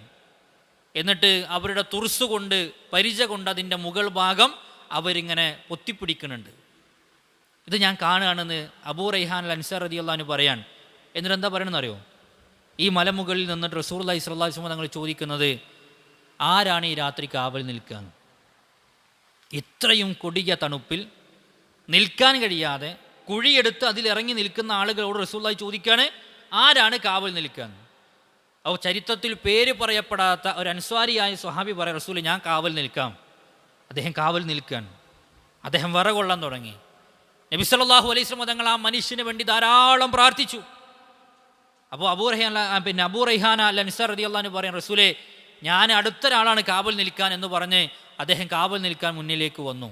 അദ്ദേഹത്തിന് വേണ്ടി റസൂലുള്ളാഹി സ്വല്ലല്ലാഹു അലൈഹി വസല്ലം തങ്ങൾ പ്രാർത്ഥിച്ചു. പക്ഷെ അദ്ദേഹം പറയാണ്, ഒന്നാമത്തെ വ്യക്തിക്ക് കിട്ടിയ പ്രാർത്ഥനയേക്കാൾ കുറവായിരുന്നു എനിക്ക് കിട്ടിയത് എന്നാണ്. എന്ന് പറഞ്ഞാൽ റസൂലുള്ളാഹി സ്വല്ലല്ലാഹു അലൈഹി വസല്ലം തങ്ങൾ എന്തു പറഞ്ഞാലും അത് ഏത് സാഹചര്യമാണെങ്കിലും അത് ജീവിതത്തിലേക്ക് പുലർത്തണമെന്ന് ചിന്തിച്ചവർ. അതാണ് മദീനത്തെ പള്ളി. ആ മദീനത്തെ പള്ളിയിൽ അതിൻ്റെ പുറകു ഭാഗത്ത് താമസിച്ചിരുന്ന ഒരു വ്യക്തിയാണ് ജുലൈബീബ് റളിയല്ലാഹു അൻഹു. അദ്ദേഹം ഒരു കൂനുള്ളൊരു സ്വഹാബിയാണ്. കറുത്ത തൊലിപ്പുറാണ്, ചുരുണ്ട മുടിയാണ്, തടിച്ച ചുണ്ടുകളാണ്. ഇങ്ങനെ ഒരു സ്വഹാബിയുണ്ട്, ജുലൈബീബ് റളിയല്ലാഹു അൻഹു എന്നാണ് അദ്ദേഹത്തിൻ്റെ പേര്. അദ്ദേഹം മദീനത്തെ പള്ളി തന്നെയാണ്. റസൂലുള്ളാഹി ഒരിക്കൽ ചോദിക്കുകയാണ്, ജുലൈബീബ് അങ്ങനെ ഇരുന്നാൽ മതിയോ? ഒരു കല്യാണം കഴിക്കണ്ടേ? അദ്ദേഹം ചോദിച്ചു, റസൂലേ എനിക്ക് ആരാ പെണ്ണ് തരാം? ആരാ എനിക്ക് നല്ലൊരു സ്ത്രീയെ വിവാഹം കഴിപ്പിച്ച് തരാം? എൻ്റെ രൂപം കണ്ടില്ലേ, വീടില്ല, തറവാടിത്തമില്ല, സൗന്ദര്യമില്ല, എനിക്കാര് പെണ്ണ് തരും? റസൂലുള്ളാഹി പറഞ്ഞു, ഇന്ന ആ പ്രദേശത്ത് പോയി ആ വീട്ടിൽ ചെന്നിട്ട് പറഞ്ഞാൽ മതി, ഞാൻ പറഞ്ഞിട്ടാണ് വന്നത് എന്ന് പറഞ്ഞാൽ നിനക്ക് അവിടെ വിവാഹം കഴിപ്പിച്ചിരുന്നാണ്. ജുലൈബീബ് റളിയല്ലാഹു അൻഹു വീട്ടിലേക്ക് നടന്നു ചെന്ന് പ്രവാചകൻ സല്ലല്ലാഹു അലൈഹി വസല്ലം തങ്ങൾ പറഞ്ഞിട്ടാണ് വന്നത് എന്ന് അവരോട് തിരിച്ചു പറഞ്ഞപ്പോൾ അവർ നല്ല സ്വീകരണം കൊടുത്തു, ഭക്ഷണം കൊടുത്തു. എന്നിട്ട് അവർ ചോദിച്ചു, വന്നതിൻ്റെ കാരണം എന്താണ്? ജുലൈബീബ് റളിയല്ലാഹു അൻഹു പറഞ്ഞു, താങ്കളെ മകളെ എനിക്ക് വിവാഹം കഴിപ്പിച്ചു തരണമെന്ന് റസൂലുള്ളാഹി സ്വല്ലല്ലാഹു അലൈഹി വസല്ലം തങ്ങൾ പറഞ്ഞിട്ടുണ്ട്. ഇദ്ദേഹത്തിൻ്റെ മുഖം മാറി, ഈ പിതാവിൻ്റെ മുഖം മാറി. പക്ഷെ ആ മഹദി വീടിൻ്റെ ഉള്ളിൽ നിന്ന് പറഞ്ഞു, റസൂലുള്ളാഹി സ്വല്ലല്ലാഹു അലൈഹി വസല്ലം തങ്ങൾ എനിക്ക് വേണ്ടി തിരഞ്ഞെടുത്ത ഭർത്താവാണെങ്കിൽ ഞാൻ എന്നെ ഈ ജുലൈബീബിന് വേണ്ടി സമർപ്പിച്ചിരിക്കുന്നു എന്നാണ്. നിങ്ങൾ ആലോചിച്ചൊക്കെ ഒരു വിവാഹത്തെക്കുറിച്ച് എന്തെല്ലാം ആലോചനകൾ, എന്തെല്ലാം സ്വപ്നങ്ങളുണ്ടാവും. പക്ഷെ റസൂലുള്ളാഹി പറഞ്ഞു എന്ന് കേട്ടപ്പോൾ അതിൻ്റെ മുന്നിൽ നിൽക്കുന്നവരായിരുന്നു ആ സ്വഹാബികൾ. മദീനയിലെ രാത്രിയുണ്ട്. റസൂലുള്ളാഹി സ്വല്ലല്ലാഹു അലൈഹി വസല്ലം തങ്ങൾക്ക് അന്ന് അങ്ങേയറ്റത്തൊരു പേടി ഉള്ളിലുള്ളൊരു ദിവസമാണ്. പുറത്തെ ശത്രുക്കളായ ജൂതന്മാരിൽ നിന്നും ഉള്ളിലെ ശത്രുക്കളായ മുനാഫിക്കുകളിൽ നിന്നും പ്രവാചകൻ സല്ലല്ലാഹു അലൈഹി വസല്ലം പിന്നെ റസൂലുള്ളാഹി സ്വല്ലല്ലാഹു അലൈഹി വസല്ലം അസ്വസ്ഥത അനുഭവിക്കുന്നൊരു രാത്രിയാണ്. അപ്പോൾ റസൂലുള്ളാഹി വീട്ടിലിരുന്നിട്ട് ആയിഷ റളിയല്ലാഹു അൻഹ കേൾക്കെ ഒരടക്കം പറയുന്നുണ്ട്, ആയിഷ, ഇന്ന് ആരാണ് നമ്മുടെ വീട്ടിനൊരു കാവലിന് വരിക? റസൂലുള്ളാഹി അങ്ങനെ പറയണമെങ്കിൽ ആ രാത്രിയുടെ പ്രത്യേകത എന്തായിരിക്കും? ആയിഷ റളിയല്ലാഹു അൻഹ പറയുന്നുണ്ട്, അത് ഞാനല്ലാതെ വേറൊരാളും ലോകത്ത് കേട്ടിട്ടില്ല, ഞാനല്ലാതെ വേറൊരാളും കേട്ടിട്ടില്ല. പ്രവാചകൻ സല്ലല്ലാഹു അലൈഹി വസല്ലം തങ്ങൾ ആ ഭയമുള്ള പേടിയുള്ള രാത്രിയിൽ ആരാണ് എൻ്റെ വീടിനൊരു കാവൽ നിൽക്കുക എന്ന് പറയുന്നത് ഒരു മനുഷ്യനും കേട്ടിട്ടില്ല. കുറച്ച് കഴിഞ്ഞപ്പോൾ ആയുധങ്ങളുടെ ഒച്ച കേൾക്കുകയാണ്. ഒരാളിങ്ങനെ ദൂരത്തുനിന്ന് നടന്നു വരികയാണ്. ആയുധധാരിയായ ഏതോ ഒരു മനുഷ്യൻ നടന്നു വരുന്നുണ്ട്. ആ നടന്നു വരുന്ന ശബ്ദം റസൂലുള്ളാഹിന്റെ വീടിൻ്റെ പരിസരത്തെത്തിയപ്പോൾ നിന്നു. റസൂലുള്ളാഹി സ്വല്ലല്ലാഹു അലൈഹി വസല്ലം തങ്ങൾ വിളിച്ചു ചോദിച്ചു, ആരാണ്? ആ ശബ്ദം തിരിച്ചു മറുപടി കൊടുത്തു, സഅദ് ബിൻ അബി വഖാസ് റളിയല്ലാഹു അൻഹു ആണ്. അദ്ദേഹത്തോട് റസൂലുള്ളാഹി ചോദിച്ചു, സഅദേ, എന്താണ് ഈ രാത്രിയിൽ ആയുധം ധരിച്ച് എൻ്റെ വീടിൻ്റെ പരിസരത്ത് വന്ന് നിൽക്കുന്നത്? അദ്ദേഹം പറഞ്ഞു, റസൂലേ, ഈ രാത്രി താങ്കളെ തനിച്ചാക്കി ഉറങ്ങാൻ എനിക്ക് കഴിയണില്ല, താങ്കളെ തനിച്ചാക്കി എനിക്ക് ഉറങ്ങാൻ കഴിയുന്നില്ല, അതുകൊണ്ടാണ് ഞാൻ ആയുധം ധരിച്ച് താങ്കൾക്ക് കാവൽ നിൽക്കാമെന്ന് വിചാരിച്ച് ഇവിടെ വന്ന് നിൽക്കുന്നത് എന്നാണ്. ആ ശബ്ദം, റസൂലുള്ളാഹിയുടെ ആഗ്രഹം, മോഹം, പ്രവാചകൻ്റെ ആ വാക്ക് സഅദ് റളിയല്ലാഹു അൻഹു കേട്ടിട്ടില്ല. സഹോദരങ്ങളെ ആലോചിച്ച് നോക്കുക, പ്രവാചകൻ്റെ മനസ്സ് ഈ രാത്രി എന്തായിരിക്കുമെന്ന് വായിച്ചറിഞ്ഞിട്ട് ഉള്ളറിഞ്ഞിട്ട് കാവൽ നിൽക്കാൻ വേണ്ടി വന്ന സ്വഹാബത്തിൻ്റെ ചരിത്രം നമ്മൾ വായിക്കുന്നുണ്ട്. പ്രവാചകൻ സല്ലല്ലാഹു അലൈഹി വസല്ലം തങ്ങൾക്ക് ഏറെ പ്രയാസം ഉണ്ടാക്കിയ യുദ്ധമായിരുന്നല്ലോ ഉഹുദ് യുദ്ധം. 70ഓളം വരുന്ന ആളുകൾ മരണപ്പെട്ടു. 69 വ്യക്തികളെയും അവർ ചിത്രവധം നടത്തി, വെട്ടി വികൃതമാക്കി. ഒരു വ്യക്തിയുടെ ശരീരം മാത്രമാണ് അവർ വെറുതെ വിട്ടത്. അത് മഹാനായ ഹംദല റളിയല്ലാഹു അൻഹു ആണ്. എന്താ വിടാൻ കാരണം എന്നറിയോ? അദ്ദേഹത്തിന് മക്കക്കാരുമായി നല്ല കുടുംബ ബന്ധമുണ്ട്, നല്ല തറവാടിത്തമുള്ള വ്യക്തിയാണ്. അതുകൊണ്ട് അദ്ദേഹത്തെ മാത്രം അവർ വെറുതെ വിട്ടു. അതല്ലാത്ത 69 ആളുകളെയും ശരീരം അവർ വെട്ടി വികൃതാക്കിയിട്ടുണ്ട്. അനസ് റളിയല്ലാഹു അൻഹുവിനൊക്കെ നമ്മൾ വായിക്കുന്നത് സഹോദരങ്ങളെ, അദ്ദേഹം ഉഹുദ് തുടങ്ങുമ്പോൾ റസൂലുള്ളാഹിന്റെ മുന്നിൽ വന്നിട്ട് ചോദിക്കുന്നുണ്ട്, റസൂലേ, ഈ ഉഹുദിൽ പങ്കെടുത്ത് ഷഹീദായാൽ എന്താണ് കിട്ടുകയെന്ന്.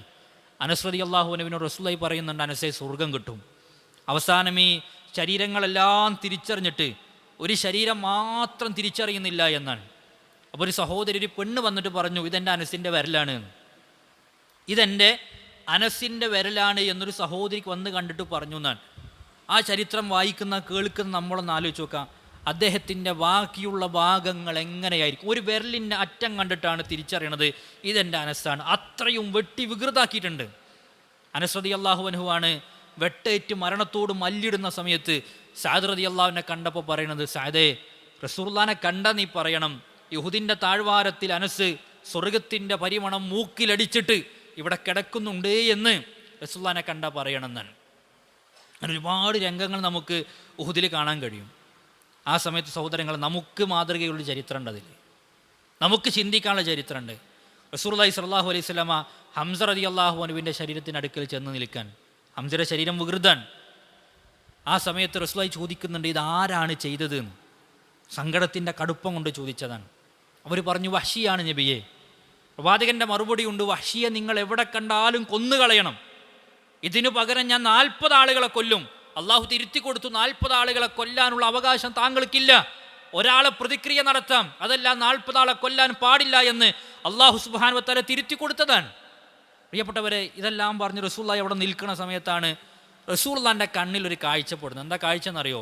മഹദിയായ സൊഫിയ റളിയല്ലാഹു അൻഹ ഓടി വരികയാണ് തൻ്റെ സഹോദരനെ അവസാന നിമിഷത്തിലൊന്ന് കാണാൻ.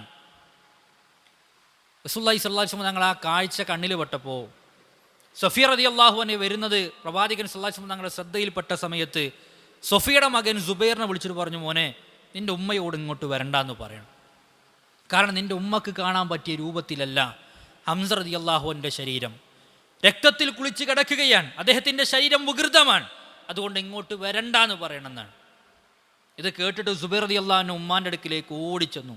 എന്നിട്ട് പറഞ്ഞു, ഉമ്മ, നിങ്ങൾ പോകരുത്, നിങ്ങൾക്ക് കാണാൻ പറ്റിയ രൂപത്തിലല്ല ഹംസ റളിയല്ലാഹുവിൻ്റെ ശരീരം രക്തത്തിൽ കുളിച്ച് കിടക്കുകയാണ്, ശരീരം വികൃതമാണ്, അതുകൊണ്ട് പോകരുത് ഉമ്മ എന്ന് പറഞ്ഞ് 2 കൈകൾ കൊണ്ടും തടസ്സം നിന്നപ്പോൾ ഉമ്മ പറഞ്ഞു, മോനെ, ഉഹുദിലേക്ക് വരുമ്പോൾ ഞാൻ അറിഞ്ഞിട്ടുണ്ട് എൻ്റെ സഹോദരൻ ഹംസ മരണപ്പെട്ടു, എൻ്റെ ഹംസ ഷഹീദായി എന്ന് ഞാൻ അറിഞ്ഞിട്ടുണ്ട്.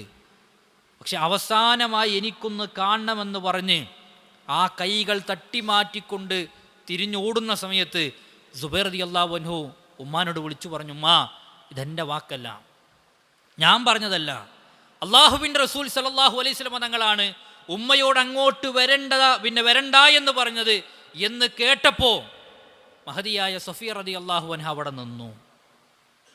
എന്നിട്ട് ചോദിക്കാണ്, പൊന്നുമോനെ സുബൈറെ, നീ നിൻ്റെ പ്രവാചകനോട് ഒരു അനുവാദം ചോദിക്കുമോ അവസാനമായി എൻ്റെ പ്രിയപ്പെട്ട ഹംസയെ ഒരു നോക്ക് കാണാനെന്നാണ്. എന്താ സഹോദരങ്ങൾ ഈ ചരിത്രം നമ്മൾ മനസ്സിലാക്കേണ്ടത്? സ്വന്തം സഹോദരൻ മരിച്ചു കിടക്കുകയാണ് എന്നറിഞ്ഞിട്ടും ഇനി ജീവിതത്തിൽ കാണാൻ കഴിയില്ല എന്ന് മനസ്സിലാക്കിയിട്ടും പ്രവാചകൻ സല്ലല്ലാഹു അലൈഹി വസല്ലം തങ്ങൾ അങ്ങോട്ട് വരണ്ട എന്ന് പറഞ്ഞിട്ടുണ്ടെങ്കിൽ ഞാൻ അങ്ങോട്ടില്ല എന്ന് തീരുമാനിച്ചത്. നമുക്ക് കഴിയുമോ അങ്ങനെ? ആ സ്ഥാനത്ത് നമ്മളാണെങ്കിൽ നമ്മുടെ വികാരം, നമ്മുടെ വൈകാരിക അവസ്ഥ എന്തായിരിക്കും? അത്രത്തോളം പ്രവാചകൻ സല്ലല്ലാഹു അലൈഹി വസല്ലം തങ്ങളുടെ വാക്കുകൾക്ക് അവർ വില കൊടുത്തു. മറ്റൊരു കാര്യം എന്താ അറിയോ? പരലോകത്തിനെ അവർ ജീവിതത്തിൻ്റെ ഏറ്റവും വലിയ മുഖ്യമായ പ്രശ്നമായി അവർക്ക് കാണാൻ കഴിഞ്ഞു. നല്ല മൂർച്ചയേറിയ കാഴ്ചകളിലൂടെ അവർ സ്വർഗത്തെ കണ്ടു. പരലോകത്തിൻ്റെ കാഴ്ചകൾ അവർ ഭംഗിയായി കാണാൻ വേണ്ടി അവർ ജീവിതം ചെലവഴിച്ചു. അതുകൊണ്ട് സമ്പത്ത് കൊടുക്കാൻ പറഞ്ഞാൽ അവർ സമ്പത്ത് കൊടുക്കാൻ തയ്യാറാണ്, ശരീരം കൊടുക്കാൻ പറഞ്ഞാൽ അവർ ശരീരം കൊടുക്കാൻ തയ്യാറാണ്. ഉസ്മാൻ അഫ്ഫാൻ റളിയല്ലാഹുവിനെ കുറിച്ച് മാത്രം നമ്മൾ ആലോചിച്ചാൽ മതി.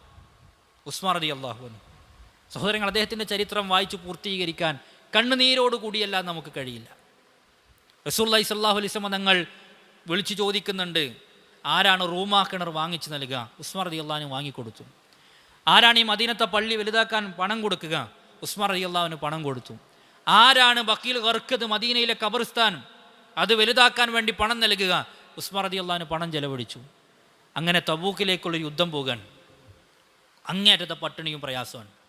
നബി സല്ലല്ലാഹു അലൈഹി വസല്ലം തങ്ങൾ യുദ്ധത്തിന് വേണ്ടി ആളുകളെ ഒരുമിച്ച് കൂട്ടി അതിലേക്കുള്ള സമ്പാദ്യം സ്വീകരിക്കുന്നൊരു സമയം ഉസ്മാൻ റളിയല്ലാഹു അൻഹു പ്രവാചകനോട് പറഞ്ഞു, റസൂലേ, 100 ഒട്ടകങ്ങളെയും അതിൽ കയറ്റാനുള്ള ചരക്കും ഞാൻ നൽകാം.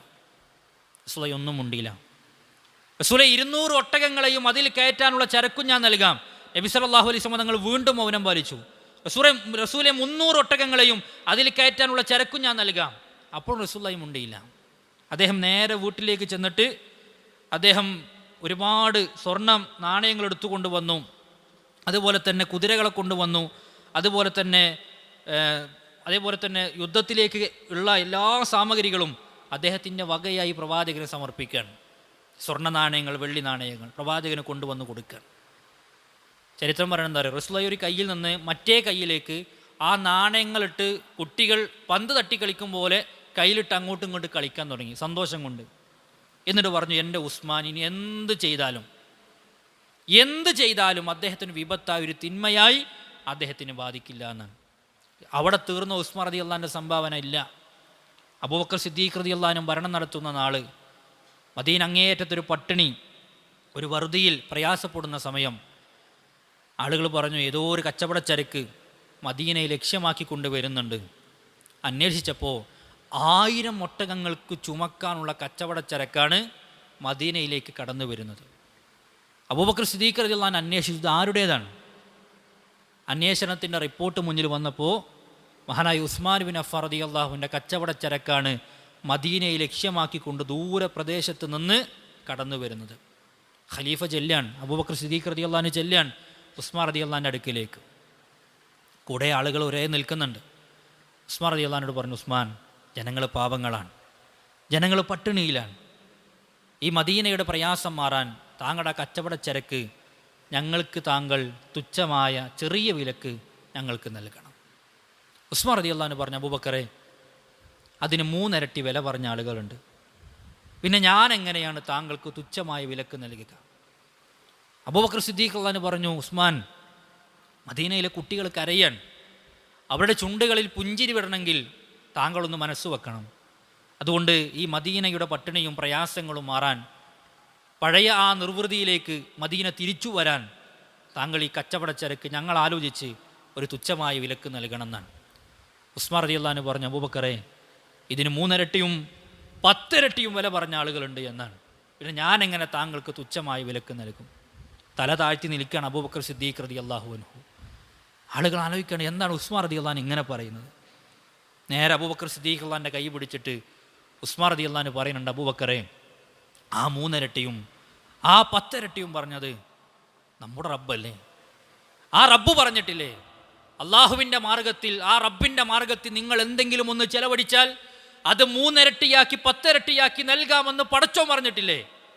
പിന്നെ താങ്കളുടെ തുച്ഛമായ വില എന്തിനാണ് എനിക്ക് എന്ന് പറഞ്ഞിട്ട് 1000 ഒട്ടകങ്ങൾക്ക് ചുമക്കാനുള്ള കച്ചവടച്ചരക്ക് ഒന്നും മോഹിക്കാതെ അള്ളാഹുവിൻ്റെ മാർഗത്തിൽ ദാനം ചെയ്ത മഹാനായ വ്യക്തിത്വമാണ് മഹാനായ ഉസ്മാൻ ബിൻ അഫ്ഫാൻ റളിയല്ലാഹു അൻഹു. പക്ഷെ അദ്ദേഹം ചെയ്തതൊന്നും അദ്ദേഹത്തിന് അനുഭവിക്കാൻ ഭാഗ്യം കിട്ടിയിട്ടില്ല. അതുകൂടി നമ്മൾ വായിക്കണം. ചെയ്തതൊന്നും അനുഭവിക്കാൻ ഭാഗ്യം കിട്ടിയിട്ടില്ല.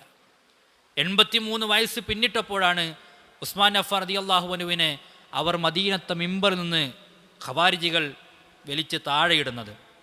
അദ്ദേഹത്തിൻ്റെ വീട് അവർ ഉപരോധിച്ചു. നമസ്കാരത്തിന് വേണ്ടി വരെ അദ്ദേഹത്തെ പുറത്തേക്ക് പറഞ്ഞയക്കില്ല. അന്ന് ഉസ്മാൻ റളിയല്ലാഹു അൻഹു അവർ കേൾക്കെ ചോദിക്കുന്നുണ്ട്, പണ്ടെൻ്റെ പ്രവാചകൻ ഈ മദീന പള്ളി വലുതാക്കാൻ ആരാണ് പണം നൽകുക എന്ന് ചോദിച്ചപ്പോൾ ഉസ്മാൻ പണം കൊടുത്ത് ആ പള്ളി വലുതാക്കി. ആ പള്ളിയിൽ പോലും ഒരു 2 റക്അത്ത് നമസ്കരിക്കാൻ എന്നെ നിങ്ങൾ സമ്മതിക്കുന്നില്ലേ എന്ന് ഉസ്മാൻ റളിയല്ലാഹു അൻഹു അവരോട് ചോദിക്കുന്നുണ്ട്. എന്നിട്ട് ഇമാം ബുഖാരി അദ്ദേഹത്തിന് സ്വഹീൽ കൊടുക്കുന്നൊരു ചരിത്രമുണ്ട്. അരീസ് എന്ന് പറയുന്ന ഒരു കിണറുണ്ട് കുബാ പള്ളിയുടെ പരിസരത്ത്. ആ കിണറിൻ്റെ ഒരു ചുറ്റുമതിലുണ്ടായിരുന്നു. ഒരിക്കൽ നബി സല്ലല്ലാഹു അലൈഹി വസല്ലം തങ്ങൾ ആ കിണറിൻ്റെ പരിസരത്തേക്ക് രാവിലെ ചെന്നു. അപ്പോൾ അബൂ മൂസ അശ്അരി റളിയല്ലാഹു അൻഹു അന്നത്തെ അദ്ദേഹത്തിൻ്റെ നിയ്യത്ത് എന്ന് പറഞ്ഞാൽ പ്രവാചകനെ ഖിദ്മത്ത് ചെയ്തെന്ന് കഴിച്ചു കൂട്ടുന്നതാണ്. ആ പ്രവാചകൻ എവിടെയെന്ന് അന്വേഷിച്ചപ്പോൾ പ്രവാചകൻ ഈ തോട്ടത്തിലുണ്ട്, ഈ അരീസ് കിണറിൻ്റെ അടുത്തുണ്ട് എന്ന് അബൂ മൂസ അശ്അരി റളിയല്ലാഹു അൻഹുവിന് ബോധ്യപ്പെട്ടു. അദ്ദേഹം ചെന്നു നോക്കുമ്പോൾ റസൂലുള്ളാഹി സ്വല്ലല്ലാഹു അലൈഹി വസല്ലമ ആ കിണറിലേക്ക് കാൽ തൂക്കിയിട്ടിട്ട് അതിൻ്റെ അരമതിലിങ്ങനെ ഇരിക്കുകയാണ്. അപ്പോൾ അബൂ മൂസ അശ്അരി റളിയല്ലാഹു അൻഹു പ്രവാചകനുമായി സംസാരിച്ചിരിക്കുമ്പോൾ പ്രസ്തുത തോട്ടം ഒരു മതിൽക്കെട്ടിനുള്ളിലാണ്, അതിനൊരു വാതിലുണ്ട്. ആ വാതിലൊരു മുട്ട് കേട്ടു. റസൂലുള്ളാഹി പറഞ്ഞു, ഇഫ്തഹ് ലഹുൽ ബാബ് വബശ്ശിറുഹു ബിൽ ജന്ന. അബൂ മൂസ, ആഗതന് കതക് തുറന്നു കൊടുക്കണം, സന്തോഷം സ്വർഗം കൊണ്ടുള്ള സന്തോഷ വാർത്ത അറിയിച്ചു കൊടുക്കണം. അബൂ മൂസ റളിയല്ലാഹു അൻഹു പറയുന്നുണ്ട്, റസൂലുള്ളാഹി പറഞ്ഞപ്പോൾ വേഗം ഓടിച്ചെന്നു. കതക് തുറന്നു കൊടുത്തപ്പോൾ മഹാനായ അബൂബക്കർ സിദ്ദീഖ് റളിയല്ലാഹു അൻഹുവാൻ അബൂബക്കറിനോട് പറഞ്ഞു, അബൂബക്കറെ, താങ്കൾക്ക് അള്ളാഹുവിൻ്റെ റസൂൽ സ്വർഗം കൊണ്ടുള്ള സുവിശേഷം അറിയിച്ചിട്ടുണ്ട് എന്ന് പറഞ്ഞപ്പോൾ അദ്ദേഹം അള്ളാഹുവിനെ സ്തുതിക്കുകയും പ്രവാചകൻ്റെ അരികിൽ ആ കിണറിൻ്റെ പരിസരത്തേക്ക് വന്ന് ആ കിണറിലേക്ക് കാൽ തൂക്കിയിട്ടിട്ട് റസൂലുള്ളാഹിൻ്റെ വലതുഭാഗത്ത് അബൂബക്കർ സിദ്ദീഖ് റളിയല്ലാഹു അൻഹു ഇരുന്നു. കുറച്ച് കഴിഞ്ഞു വീണ്ടും ആ വാതിലൊരു മുട്ട് കേട്ടു. നോക്കുമ്പോൾ അബൂ മൂസയോട് ഇതേ വാചകങ്ങൾ റസൂലുള്ളാഹി ആവർത്തിച്ചു. എന്നിട്ട് പറഞ്ഞു, ഇതാ ആഗതര് കതക് തുറന്നു കൊടുക്കണം, സ്വർഗം കൊണ്ടുള്ള സന്തോഷ വാർത്ത അറിയിച്ചു കൊടുക്കണം. നോക്കുമ്പോൾ ഉമർ ഖത്താബ് റളിയല്ലാഹു അൻഹു അദ്ദേഹത്തോടും കാര്യങ്ങൾ പറഞ്ഞു. അദ്ദേഹം പ്രവാചകൻ്റെ അടുക്കൽ വന്നു, ഇടതുഭാഗത്തിരുന്നു, ആ കിണറിലേക്ക് കാൽ തൂക്കിയിട്ടുമുണ്ട്. കുറച്ച് നേരം കഴിഞ്ഞപ്പോൾ വീണ്ടും ഒരു മുട്ട് കേട്ടു. ആ മുട്ട് കേട്ടപ്പോൾ റസൂലുള്ളാഹി പറഞ്ഞു, ഇഫ്തഹ് ലഹുൽ ബാബ് വബശ്ശിറുഹു ബിൽ ജന്ന അലാ ബൽഗൻ തുസീബുഹു. വലിയൊരു പരീക്ഷണം വരും. അബൂ മൂസ ആ മനുഷ്യനോട് പറയണം, ആ പരീക്ഷണം തരണം ചെയ്തിട്ടല്ലാതെ ആ വ്യക്തി ഒരിക്കലും സ്വർഗത്ത് പോകില്ല എന്ന് പറഞ്ഞു കൊടുക്കണമെന്നാണ്. കതക് തുറന്നു കൊടുത്തപ്പോൾ മഹാനായ ഉസ്മാൻ ബിൻ അഫ്ഫാൻ റളിയല്ലാഹു അൻഹുവാൻ അബൂ മൂസ പറഞ്ഞു, ഉസ്മാൻ, താങ്കൾ സ്വർഗത്തിൽ പ്രവേശിക്കും, ആ സന്തോഷം താങ്കൾക്കുണ്ട്. പക്ഷെ റസൂലുള്ളാഹി പറഞ്ഞിട്ടുണ്ട്, താങ്കളുടെ ജീവിതത്തിൽ വലിയൊരു പരീക്ഷണം കടന്നു വരും, ആ പരീക്ഷണം തരണം ചെയ്യാതെ താങ്കൾക്ക് സ്വർഗത്ത് പോകാൻ കഴിയില്ല എന്നാണ്. റസൂലുള്ളാഹിൻ്റെ അടുത്ത് വന്ന് നോക്കുമ്പോൾ വലതുഭാഗത്ത് അബൂബക്കറും ഇടതുഭാഗത്ത് ഉമർ ഇരിക്കാൻ, പ്രവാചകൻ്റെ ചാരത്തിരിക്കാൻ സ്ഥലം കിട്ടിയില്ല. ആ കിണറിൻ്റെ മറുഭാഗത്ത് ഇവർക്ക് അഭിമുഖമായിക്കൊണ്ട് ഉസ്മാൻ റളിയല്ലാഹു അൻഹു ഇങ്ങോട്ട് തിരിഞ്ഞിരുന്നു. എന്നിട്ട് ഈ ചരിത്രം പിന്നീട് അബൂ മൂസാ അശ്അരി റളിയല്ലാഹു അൻഹു ഓർക്കുന്നപ്പോഴാണ് ഉസ്മാൻ റളിയല്ലാഹു അൻഹുവിൻ്റെ വഫാത്ത് കഴിഞ്ഞ ആ നാൾ രാവിലെ അദ്ദേഹം എഴുന്നേറ്റു. അദ്ദേഹം നമസ്കാരം കഴിഞ്ഞ് തൻ്റെ ഉടുമുണ്ട് അദ്ദേഹം മുറുക്കിയെടുത്തു. കാരണം ഈ ഉമ്മത്തിൽ ഏറ്റവും ലജ്ജയുള്ള സ്വഹാബി അത് ഉസ്മാൻ റളിയല്ലാഹു അൻഹുവാണ് എന്ന് നബി സല്ലല്ലാഹു അലൈഹി വസല്ലം തങ്ങൾ പറഞ്ഞിട്ടുണ്ട്. അദ്ദേഹം മുണ്ട് മുറുക്കിയെടുത്തെന്തിനാണെന്നറിയോ? തൻ്റെ വീട് 4 പുറം ശത്രുക്കൾ വളഞ്ഞു നിൽക്കുകയാണ്. കാരണം പിന്നെ സ്വപ്നത്തിൽ മനാമിൽ നബി സല്ലല്ലാഹു അലൈഹി വസല്ലം തങ്ങളും അബൂബക്കറും ഉമറും വന്നിട്ട് പറഞ്ഞിട്ടുണ്ട്, അഫ്തിർ ഇന്ധനൽ ഗദ, നാളെ ഞങ്ങളുടെ കൂടെ ഫുത്തൂർ കഴിക്കാൻ താങ്കളും ഉണ്ടാകും. അഥവാ മരണത്തിലേക്കുള്ളൊരു വിളിയായി അദ്ദേഹം അത് മനസ്സിലാക്കി. ഇനി അടുത്ത നിമിഷത്തിൽ തൻ്റെ മരണം നടക്കുകയാണെങ്കിൽ, ആളുകൾ വന്ന് താങ്കൾ ആക്രമിക്കുകയാണെങ്കിൽ തൻ്റെ ഭൗതിക ശരീരത്തിൽ നഗ്നത വെളിവാകരുത് എന്ന് അദ്ദേഹം ആഗ്രഹിച്ചതുകൊണ്ട് തന്നെ തൻ്റെ ഉടുമുണ്ട് അദ്ദേഹം മുറുക്കിയെടുത്തു. എന്നിട്ട് കയ്യിൽ മുസ്ഹഫ് എടുത്ത് പാരായണം ചെയ്യുന്ന സമയത്താണ് ഈ ഖവാരിജികൾ അദ്ദേഹത്തിൻ്റെ വീടിൻ്റെ മുകളിലൂടെയും അതുപോലെ തന്നെ വാതിൽ തകർത്തും ഉള്ളിലേക്ക് പ്രവേശിച്ച് ഉസ്മാൻ റളിയല്ലാഹു അൻഹുവിനെ അവർ വെട്ടിയത്. അദ്ദേഹത്തിൻ്റെ വലത് കൈയിലെ 2 വിരലുകൾ അവർ മുറിച്ചെടുത്തപ്പോൾ ഉസ്മാൻ റളിയല്ലാഹു അൻഹു വിരൽ നോക്കിയിട്ട് പറയുന്നുണ്ട്, വിശുദ്ധ ഖുർആനിലെ മുഫസ്സലായ സൂറകൾ എഴുതി വെച്ച വിരലുകളാണല്ലോ നിങ്ങൾ മുറിച്ചു കളഞ്ഞത് എന്നാണ്. കാരണം കാത്തിബുൽ വഹി ആയിരുന്നു, വഹി എഴുത്തുകാരനായിരുന്നു ഉസ്മാൻ അഫ്ഫാൻ റളിയല്ലാഹു അൻഹു. ഇതൊന്നും കേൾക്കുന്ന പ്രകൃതമായിരുന്നില്ല ആ ശത്രുക്കൾക്ക് ഉണ്ടായിരുന്നത്. അദ്ദേഹത്തിൻ്റെ തല അറുത്തിട്ട് അവർ മുസ്ഹഫിൽ വെച്ച് ചവിട്ടിയെന്നാണ്. ഇബ്നു കസീർ റഹിമഹുല്ലാഹ് പറയുന്നുണ്ട്, അദ്ദേഹത്തിൻ്റെ ശരീരത്തിലെ രക്തം ആദ്യമായി തെറിക്കുന്നത് വരെ വിശുദ്ധ ഖുർആനിലേക്കാണ്. സൂറത്തുൽ ബഖറയിലെ ഫസയക്ഫീകഹുമുല്ലാഹ്, നിങ്ങൾക്കു പകരം അവരെ കൈകാര്യം ചെയ്യാൻ അള്ളാഹു മതിയായവനല്ലേ എന്ന ആയത്തിലേക്കാണ് അദ്ദേഹത്തിൻ്റെ ശരീരത്തിലെ രക്തം വരെ തെറിക്കുന്നത് എന്നാണ്. അങ്ങനെ ഭീകരമായ അന്തരീക്ഷം അവർ മദീനയിൽ സൃഷ്ടിച്ചു. അദ്ദേഹത്തിനെ സംരക്ഷിക്കാൻ തൻ്റെ ഭാര്യ നായില ബിൻതു ഫറാസിഫ അദ്ദേഹത്തിൻ്റെ ശരീരത്തിലേക്ക് ചേർന്ന് കിടന്നപ്പോൾ ആ ഭാര്യയുടെ കൈകൾ അവർ അറുത്തുമാറ്റിയിട്ട് ഭീകരമായ അന്തരീക്ഷം, അദ്ദേഹത്തിൻ്റെ മേനി മുറിഞ്ഞു, ശരീരത്തിൽ നിന്ന് രക്തം ഒലിച്ചു. ഉസ്മാൻ റളിയല്ലാഹു അൻഹു ലോകത്തോടുന്ന് വിട പറഞ്ഞു. അദ്ദേഹത്തെ മറമാടാൻ പോലും അവർ സമ്മതിക്കുന്നില്ല. അങ്ങനെ ഇരുട്ടിൻ്റെ മറവിൽ സ്വഹാബികൾ വന്നിട്ട് വേഗം കുഴിയെടുത്ത് ബഖീഇൻ്റെ പുറത്ത് അദ്ദേഹത്തിൻ്റെ ജനാസ അവർ മറമാടി. ബഖീ ഖബർസ്ഥാനിൽ പോലും അന്ന് ഉസ്മാൻ റളിയല്ലാഹു അൻഹു സ്ഥാനം കിട്ടിയില്ല. അന്ന് അബൂ മൂസാ അശ്അരി റളിയല്ലാഹു അൻഹു പറയുന്നുണ്ട്, പണ്ടെൻ്റെ ഉസ്മാനെ ഞാൻ കണ്ടിട്ടുണ്ട്. ആ കിണറിൻ്റെ അടികിലേക്ക് വരുമ്പോൾ വലതുഭാഗത്ത് അബൂബക്കറും ഇടതുഭാഗത്ത് ഉമറും ഇരുന്നു. അന്ന് എൻ്റെ ഉസ്മാനിന് റസൂലുള്ളാഹിൻ്റെ അടുത്തിരിക്കാൻ അവിടെ സ്ഥലം കിട്ടിയില്ല. ഇന്നും ഞാനിതാ കാണുന്നു, ആയിഷ റളിയല്ലാഹു അൻഹയുടെ ഹുജറയിൽ അബൂബക്കറും ഉമറും റസൂലുള്ളാഹിയും അന്ത്യവിശ്രമം കൊള്ളുമ്പോൾ എൻ്റെ ഉസ്മാൻ അവിടെ സ്ഥലം കിട്ടിയില്ല എന്ന് മാത്രമല്ല, മുസ്ലിമീങ്ങളെ മറമാടുന്ന ബഖീ ഖബർസ്ഥാനിൽ പോലും എൻ്റെ ഉസ്മാൻ ഒരു സ്ഥലം കിട്ടിയില്ലല്ലോ എന്ന് ഉസ്മാൻ റളിയല്ലാഹുവിൻ്റെ അവസ്ഥയെക്കുറിച്ച് അബൂ മൂസാ റളിയല്ലാഹു അൻഹു പറയുന്നുണ്ട്. ഇന്ന് ബഖീ വലുതാക്കിയപ്പോൾ അതിൻ്റെ ഉള്ളിലാണ് ഉസ്മാൻ റളിയല്ലാഹു അൻഹുവിൻ്റെ കബറിടമുള്ളത്. സഹോദരങ്ങൾ ആലോചിച്ചൊക്കെ ഉസ്മാൻ റളിയല്ലാഹുവിൻ്റെ ചരിത്രം നമ്മൾ വായിക്കുമ്പോൾ, ഉമർ റളിയല്ലാഹുവിൻ്റെ ചരിത്രം നമ്മൾ വായിക്കുമ്പോൾ, അബൂബക്കർ സിദ്ദീഖ് റളിയല്ലാഹുവിൻ്റെ ചരിത്രം വായിക്കുമ്പോൾ ഇത് മാത്രം മതി നമുക്കുള്ള ഊർജ്ജമായി, നമുക്കുള്ള ഉന്മേഷമായിക്കൊണ്ട്. ഉമർ റളിയല്ലാഹു അൻഹു ആരാൻ? അദ്ദേഹം ധീരനായ ഒരു സ്വഹാബിയാണെന്നൊക്കെ പറയും അല്ലേ. പക്ഷെ അദ്ദേഹം മരിച്ചപ്പോൾ അദ്ദേഹത്തിൻ്റെ കവിൾത്തടങ്ങിൽ 2 ചാലുകൾ ഞങ്ങൾ കണ്ടിരുന്നു എന്ന് സ്വഹാബികൾ പറയുന്നുണ്ട്. ഇതിനധികം രാത്രി അദ്ദേഹം ഉറങ്ങാതെ കരയുന്ന സമയത്ത് ആളുകൾ ചോദിക്കും, ഉമർ എന്തിനാണ് താങ്കൾ കരയുന്നത് എന്നാണ്. ആ സമയത്ത് ഉമർ റളിയല്ലാഹു അൻഹു പറയണത്, പ്രവാചകൻ്റെ ഒരു ഹദീസ് ഞാൻ ആലോചിച്ചു പോയതാണ്. മൗളിഉ സൗത്തിൻ ഫിൽ ജന്ന ഖൈറും മിനദ് ദുനിയാ വമാ ഫീഹാ എന്നാണ്. സ്വർഗത്തിലൊരു ചാട്ടവാറ് ചാരി വെക്കാനുള്ള ഇടം കിട്ടലാണ് ദുനിയാവും അതിലുള്ളതെല്ലാം കിട്ടുന്നതിനേക്കാൾ ഉത്തമെന്ന് റസൂലുള്ളാഹി എന്നോട് പറഞ്ഞിട്ടുണ്ട്.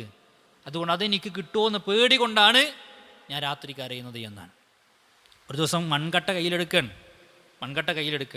എന്നിട്ട് ചോദിക്കുകയാണ്, ഞാൻ ഈ മൺകട്ട പോലെ ആയിരുന്നുവെങ്കിൽ എത്ര നന്നായിരുന്നേനെ. കാരണം ഈ മൺകട്ടയ്ക്ക് നാളെ അള്ളാഹുവിൻ്റെ വിചാരണയോ ഹിസാബോ എന്ത് ചെയ്തു ചെയ്തില്ല എന്ന ചോദ്യങ്ങളോ ഒന്നും വരാനില്ല. പക്ഷെ ഉമറിന് ചോദ്യങ്ങൾ വരാനുണ്ടെന്ന്. അദ്ദേഹത്തിൻ്റെ ഭരണകാലം നമ്മളൊന്ന് വായിക്കേണ്ട ചരിത്രമാണ്. ഉമർ റളിയല്ലാഹുവിൻ്റെ ഭരണകാലം. അദ്ദേഹത്തിൻ്റെ ശരീരം വലിഞ്ഞു എന്നാണ്. അദ്ദേഹത്തിൻ്റെ കണ്ണുകൾ ഉള്ളിലേക്ക് പോയി എന്നാണ്. അദ്ദേഹം കറുത്തിരണ്ടു എന്നാണ്. അതുകൊണ്ടാണ് ഹജ്ജ് കഴിഞ്ഞിട്ട് അദ്ദേഹം തിരിച്ച് മദീനയിലേക്ക് മടങ്ങുന്ന സമയത്ത് ഒരു മണൽക്കൂന ഉണ്ടാക്കിയിട്ട് അതിൽ ചാരിക്കിടന്നിട്ട് ഉമർ റളിയല്ലാഹു അൻഹു പ്രാർത്ഥിക്കുന്നുണ്ട്, അല്ലാഹുമ്മ ഇന്നി ലഅഫതു ഖുവ്വതി വകബറതു സിന്നി, അള്ളാഹു എനിക്കേറെ പ്രായമെത്തിയിട്ടുണ്ട്, ആരോഗ്യമെല്ലാം ശയിച്ചു പോയിട്ടുണ്ട്, അതുകൊണ്ട് മദീനയിൽ എന്നെ ഷഹീദാക്കണേ എന്ന് അദ്ദേഹം പ്രാർത്ഥിക്കുന്നുണ്ട്. അത്രത്തോളം ഭരണം അദ്ദേഹത്തെ പ്രയാസപ്പെടുത്തി. ഒരിക്കലും ഇങ്ങനെ ഉമ്മി കളയാത്ത ഗോതമ്പ് അദ്ദേഹം കുഴച്ചിട്ട് റൊട്ടി ഉണ്ടാക്കിക്കൊണ്ടിരിക്കുകയാണ്. അപ്പോൾ ആളുകൾ ചോദിച്ചു, ഉമർ, ഈ ഉമ്മി കളയാത്ത റൊട്ടിയുടെ രുചി എന്തായിരിക്കും? താങ്കൾക്ക് ആ ഉമിയെങ്കിലും ഒന്ന് കളഞ്ഞിട്ട് നല്ല രുചിയോടുകൂടി കഴിച്ചൂടെ? അദ്ദേഹം പറയുന്നത്, നബി സല്ലല്ലാഹു അലൈഹി വസല്ലമ തങ്ങൾ എത്രയോ നല്ല ഭരണാധികാരികളെക്കുറിച്ച് പറഞ്ഞിട്ടുണ്ട്, അതേപോലെ തന്നെ മോശം ഭരണാധികാരികളെക്കുറിച്ച് പറഞ്ഞിട്ടുണ്ട്. ആ മോശം ഭരണാധികാരിയുടെ പ്രത്യേകത, അവർ സുഭിക്ഷമായി ഭക്ഷണം കഴിക്കുന്നവരായിരിക്കും. ഞാൻ ആ കൂട്ടത്തിൽ പെടുമോ എന്ന് പേടിച്ചിട്ടാണ് ഇതിൻ്റെ ഉമി പോലും ഞാൻ കളയാത്തത് എന്നാണ്. ഒരിക്കലും വടിയെടുത്തിട്ട് സ്വന്തം കാലിലിങ്ങനെ അടിച്ചുകൊണ്ടിരിക്കുകയാണ്, കാലിൻ്റെ വിരലുകളിനെ സ്വന്തം അടിച്ചുകൊണ്ടിരിക്കാൻ. ആളുകൾ ചോദിച്ചു, ഉമർ, എന്തിനാ സ്വന്തത്തെ ഇങ്ങനെ വേദനിപ്പിച്ചുകൊണ്ടിരിക്കുന്നത്? അദ്ദേഹം പറയാണ്, അള്ളാഹു ഈ ഉമ്മത്തിൻ്റെ കാര്യം എന്നിലാണല്ലോ ഏൽപ്പിച്ചത് എന്ന പേടി കൊണ്ടാണ് സ്വഹാബികളെ എന്നാണ്. രാത്രി ഉറങ്ങാതെ നടക്കുമ്പോൾ ആളുകൾ ചോദിക്കും, ഉമർ, ഒന്ന് രാത്രി ഉറങ്ങിക്കൂടെ? അപ്പോൾ ചോദിക്കുകയാണ്, എൻ്റെ പ്രജകളുടെ കാര്യം ആരാണ് അന്വേഷിക്കുക? ഉമർ, താങ്കൾക്ക് പകലൊന്ന് ഉറങ്ങിക്കൂടെ? ഉമർ റളിയല്ലാഹു അൻഹു ചോദിക്കുകയാണ്, എൻ്റെ പ്രജകൾ വിഹരിക്കുന്ന സമയമാണ്, പുറത്തിറങ്ങുന്ന സമയമാണ്, അതുകൊണ്ട് എൻ്റെ പ്രജകളുടെ കാര്യം ആരാണ് അന്വേഷിക്കുക എന്നാണ്. ഒരിക്കലും ഇങ്ങനെ എല്ലാവരും കൂടി ഇരിക്കുമ്പോൾ ഒരു വടിയും പിടിച്ച് ഖലീഫ ഓടാൻ. അപ്പോൾ നോക്കുമ്പോൾ ഉമർ റളിയല്ലാഹു അൻഹു. ആളുകൾ ചോദിച്ചു, ഉമർ എങ്ങോട്ടാണ് ഈ വടിയും പിടിച്ചു പോകുന്നത്? ബൈത്തുൽ മാലിൽ നിന്ന്, പൊതുസമ്പത്തിൽ നിന്ന് ഒരൊട്ടകത്തിൻ്റെ കുട്ടി വഴിതെറ്റിപ്പോയിട്ടുണ്ട്, അതിനെ പിടിക്കാൻ വേണ്ടി പോകുകയാണെന്നാണ്. അതിന് ഞാനിപ്പോൾ കണ്ടെത്തിയിട്ടില്ല എങ്കിൽ പടച്ചോൻ്റെ കോടതിയിൽ ഞാൻ മറുപടി പറയേണ്ടി വരും എന്ന് ചിന്തിച്ച ഭരണാധികാരിയാണ് ഉമർ റളിയല്ലാഹു അൻഹു. ഈ രാത്രി നടത്തത്തിൽ ഒരു ആ നാട്ടുകാരല്ലാത്ത വന്ന് താമസിക്കുന്ന ഒരു വീട്ടിൽ നിന്ന്, ഒരു കുടിലിൽ നിന്ന് ഒരു കരച്ചിൽ ഉമർ കേൾക്കാൻ. കാര്യം അന്വേഷിച്ചു നോക്കുമ്പോൾ പ്രസവവേദന സഹിക്കാൻ കഴിയാതെ ഒരു പെണ്ണ് വേദന സഹിക്കാതെ കരഞ്ഞുകൊണ്ടിരിക്കാൻ. ഉമർ റളിയല്ലാഹു അൻഹു നേരെ വീട്ടിൽ ചെന്നു.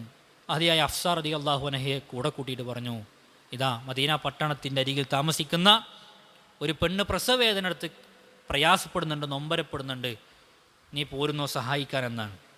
ആലോചിച്ച് നിങ്ങൾ, പ്രസവം എടുക്കാൻ വേണ്ടി പോവുകയാണ് ഖലീഫയും അദ്ദേഹത്തിൻ്റെ ഭാര്യയും.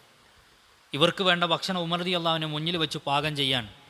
ആ മുന്നിൽ വെച്ചിട്ട് പാകം ചെയ്യുമ്പോൾ അവസാനം പ്രസവം കഴിഞ്ഞ് കുഞ്ഞിനെ കയ്യിലെന്തി ഹഫ്സ റളിയല്ലാഹു അൻഹ പറയുന്നുണ്ട്, നിങ്ങളുടെ സഹോദരനോട്, സുഹൃത്തിനോട് പറയുക ഒരു ആൺകുട്ടി ജനിച്ചിട്ടുണ്ട് എന്ന്. എങ്ങനെ വിളിക്കണമെന്ന് പറയാം, അമീറുൽ മുഅ്മിനീൻ എന്ന് വിളിക്കുമ്പോഴാണ് ഈ ഗ്രാമീണനായ ഈ വ്യക്തി അറിയുന്നത്, ഈ രാജ്യം ഭരിക്കുന്ന ഭരണാധികാരി ഉമറാണ് എൻ്റെ വീട്ടിൽ എൻ്റെ ഭാര്യയുടെ പ്രസവമെടുക്കാനും ഞങ്ങൾക്ക് വേണ്ടി ഭക്ഷണം പാകം ചെയ്ത് തരുന്നതുമെന്ന് അവരാലോചിച്ചു പോകുകയാണ്, അന്താളിച്ചു പോകുകയാണ്, അത്ഭുതപ്പെട്ടു പോകുകയാണ്. അത്തരം ജാടകളില്ലാതെ പച്ചയായി ജീവിച്ച ഒരു വ്യക്തിയാണ് ഉമർ റളിയല്ലാഹു അൻഹു. മരിക്കുന്ന നാളിൽ എന്താ അവസ്ഥ എന്നറിയോ? മരിക്കുന്ന നാളിൽ ഉമർ റളിയല്ലാഹുവിൻ്റെ അവസ്ഥ, സഹോദരങ്ങളെ, ഫൈറൂസ് അബൂ ലുഅ്ലു എന്നും പറയുന്ന മജൂസി ഇരുതല മൂർച്ചയുള്ള കടാര കൊണ്ടാണ് ഉമറിനെ കുത്തിയത്.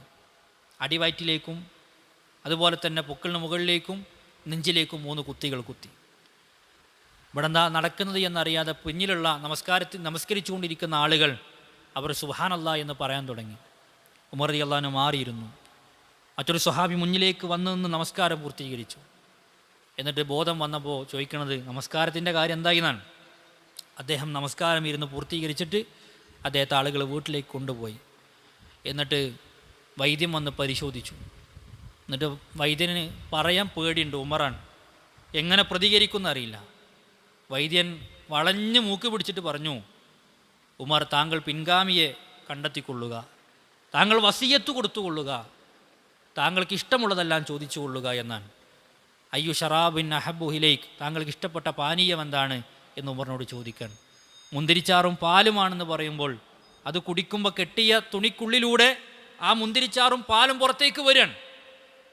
ആ വൈദ്യൻ ഇതൊക്കെ പറഞ്ഞപ്പോൾ ഉമർ പറയുന്നുണ്ട്, ഇതല്ലാത്തതാണ് താങ്കൾ എന്നോട് പറഞ്ഞിരുന്നെങ്കിൽ ഞാൻ താങ്കളെ കളവാക്കുമായിരുന്നു. ഉമർ, ഈ രോഗം മാറും, ഈ പ്രയാസം മാറും, ഈ മുറി ഉണങ്ങും എന്നാണ് താങ്കൾ എന്നോട് പറഞ്ഞിരുന്നെങ്കിൽ ഞാൻ താങ്കളെ കളവാക്കുമായിരുന്നു.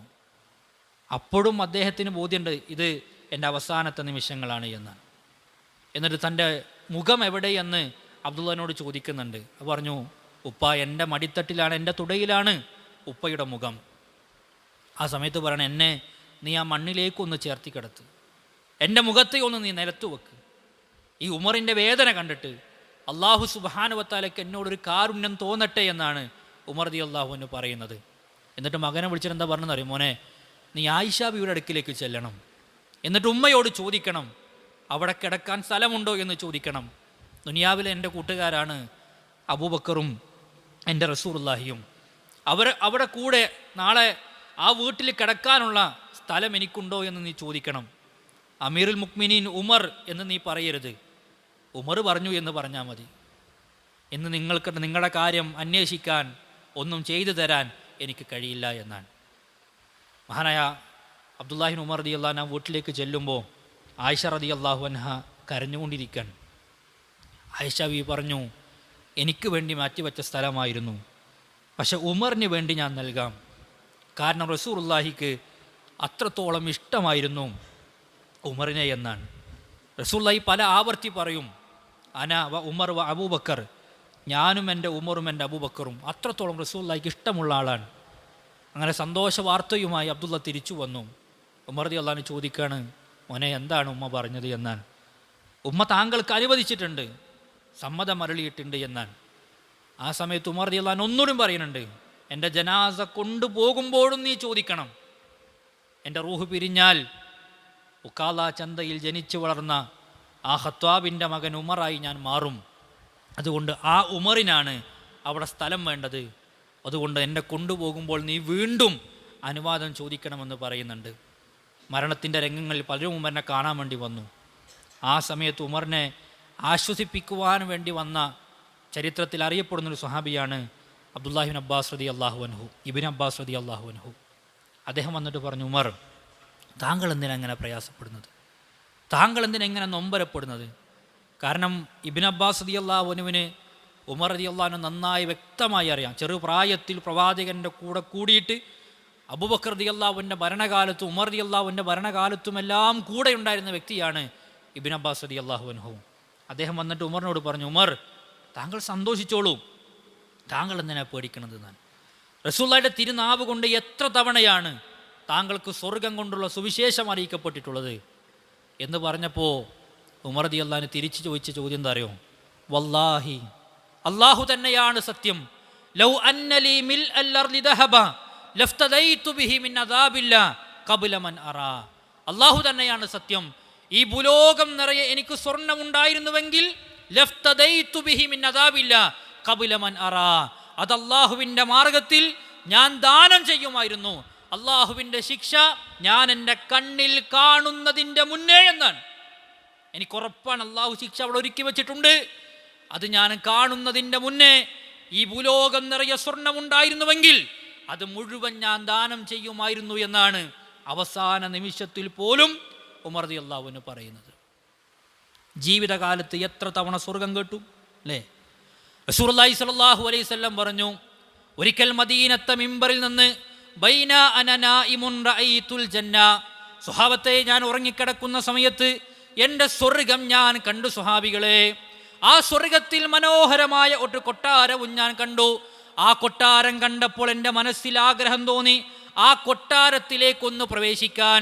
ഞാൻ എൻ്റെ കാലുകൾ മുന്നിലേക്ക് വെച്ച് നടന്നു നീങ്ങുന്ന സമയത്ത് അതിൻ്റെ മുന്നിൽ വുളു ചെയ്യുന്ന പെൺകുട്ടികളോട് ഞാൻ ചോദിച്ചു, ആർക്ക് വേണ്ടിയാണ് ഈ മനോഹരമായ കൊട്ടാരമെന്ന്? എന്നോട് പറയപ്പെട്ടത് ഖത്വാബിൻ്റെ മകൻ ഉമറിന് വേണ്ടി അള്ളാഹു ഒരുക്കി വെച്ച ഉന്നതമായ കൊട്ടാരമാണ്. സ്വഹാബത്തെ ഉമറിന് വേണ്ടി എന്ന് കേട്ടപ്പോൾ എൻ്റെ മുന്നിലേക്ക് വെച്ച കാലുകളെ ഞാൻ പിറകിലേക്ക് വലിച്ചു. ഉമർ അറിയാതെ, ഉമറിൻ്റെ അനുവാദമില്ലാതെ ഉമറിൻ്റെ കൊട്ടാരത്തിൽ ഞാൻ പ്രവേശിച്ചാൽ ഉമർ എന്നോട് കോപിക്കുമോ എന്ന് ഞാൻ പേടിച്ചു സ്വഹാബികളെ.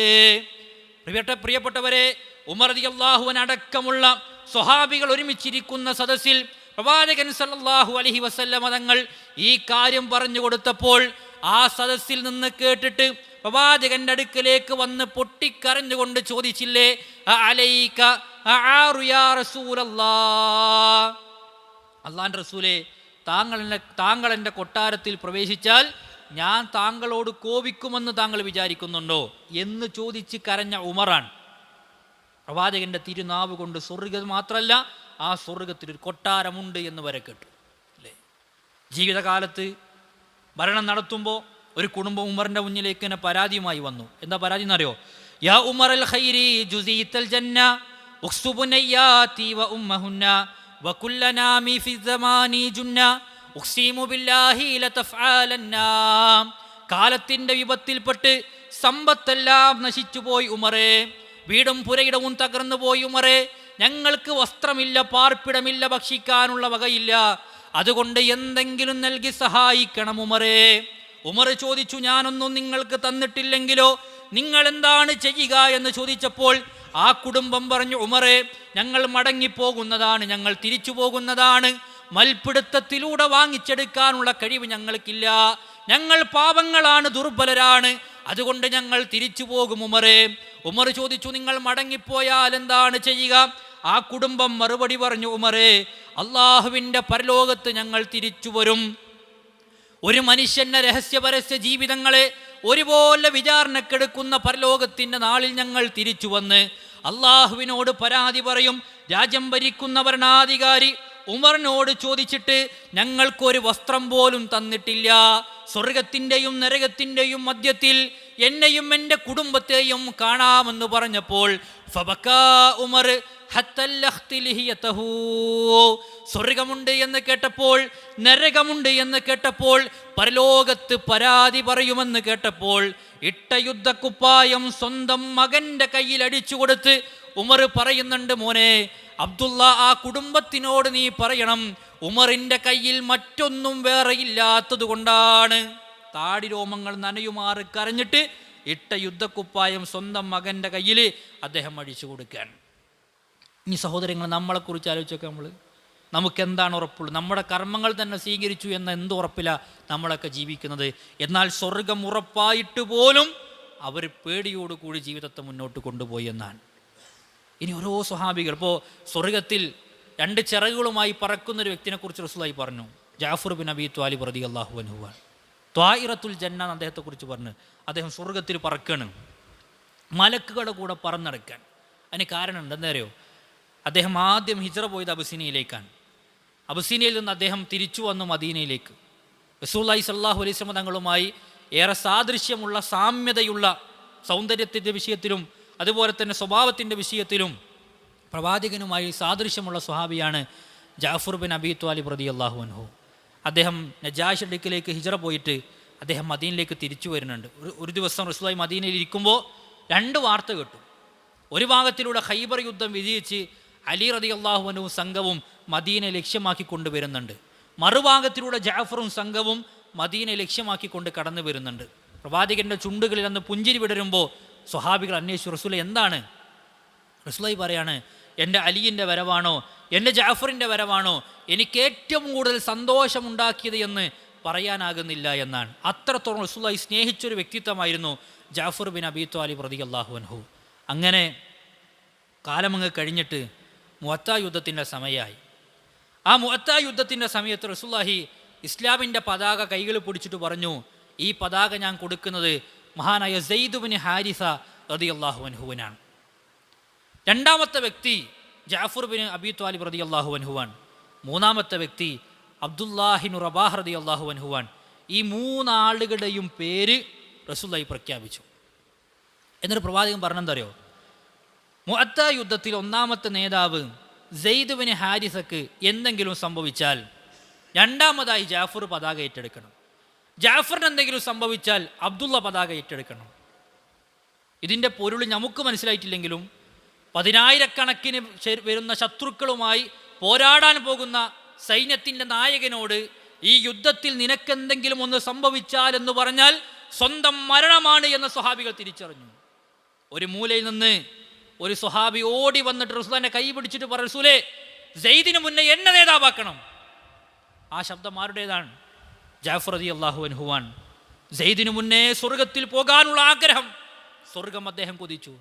റസൂലുള്ളാഹി പറഞ്ഞു, ജാഫർ, സമയമായിട്ടില്ല, താങ്കൾ 2ാമത്തെ നേതാവാണ്.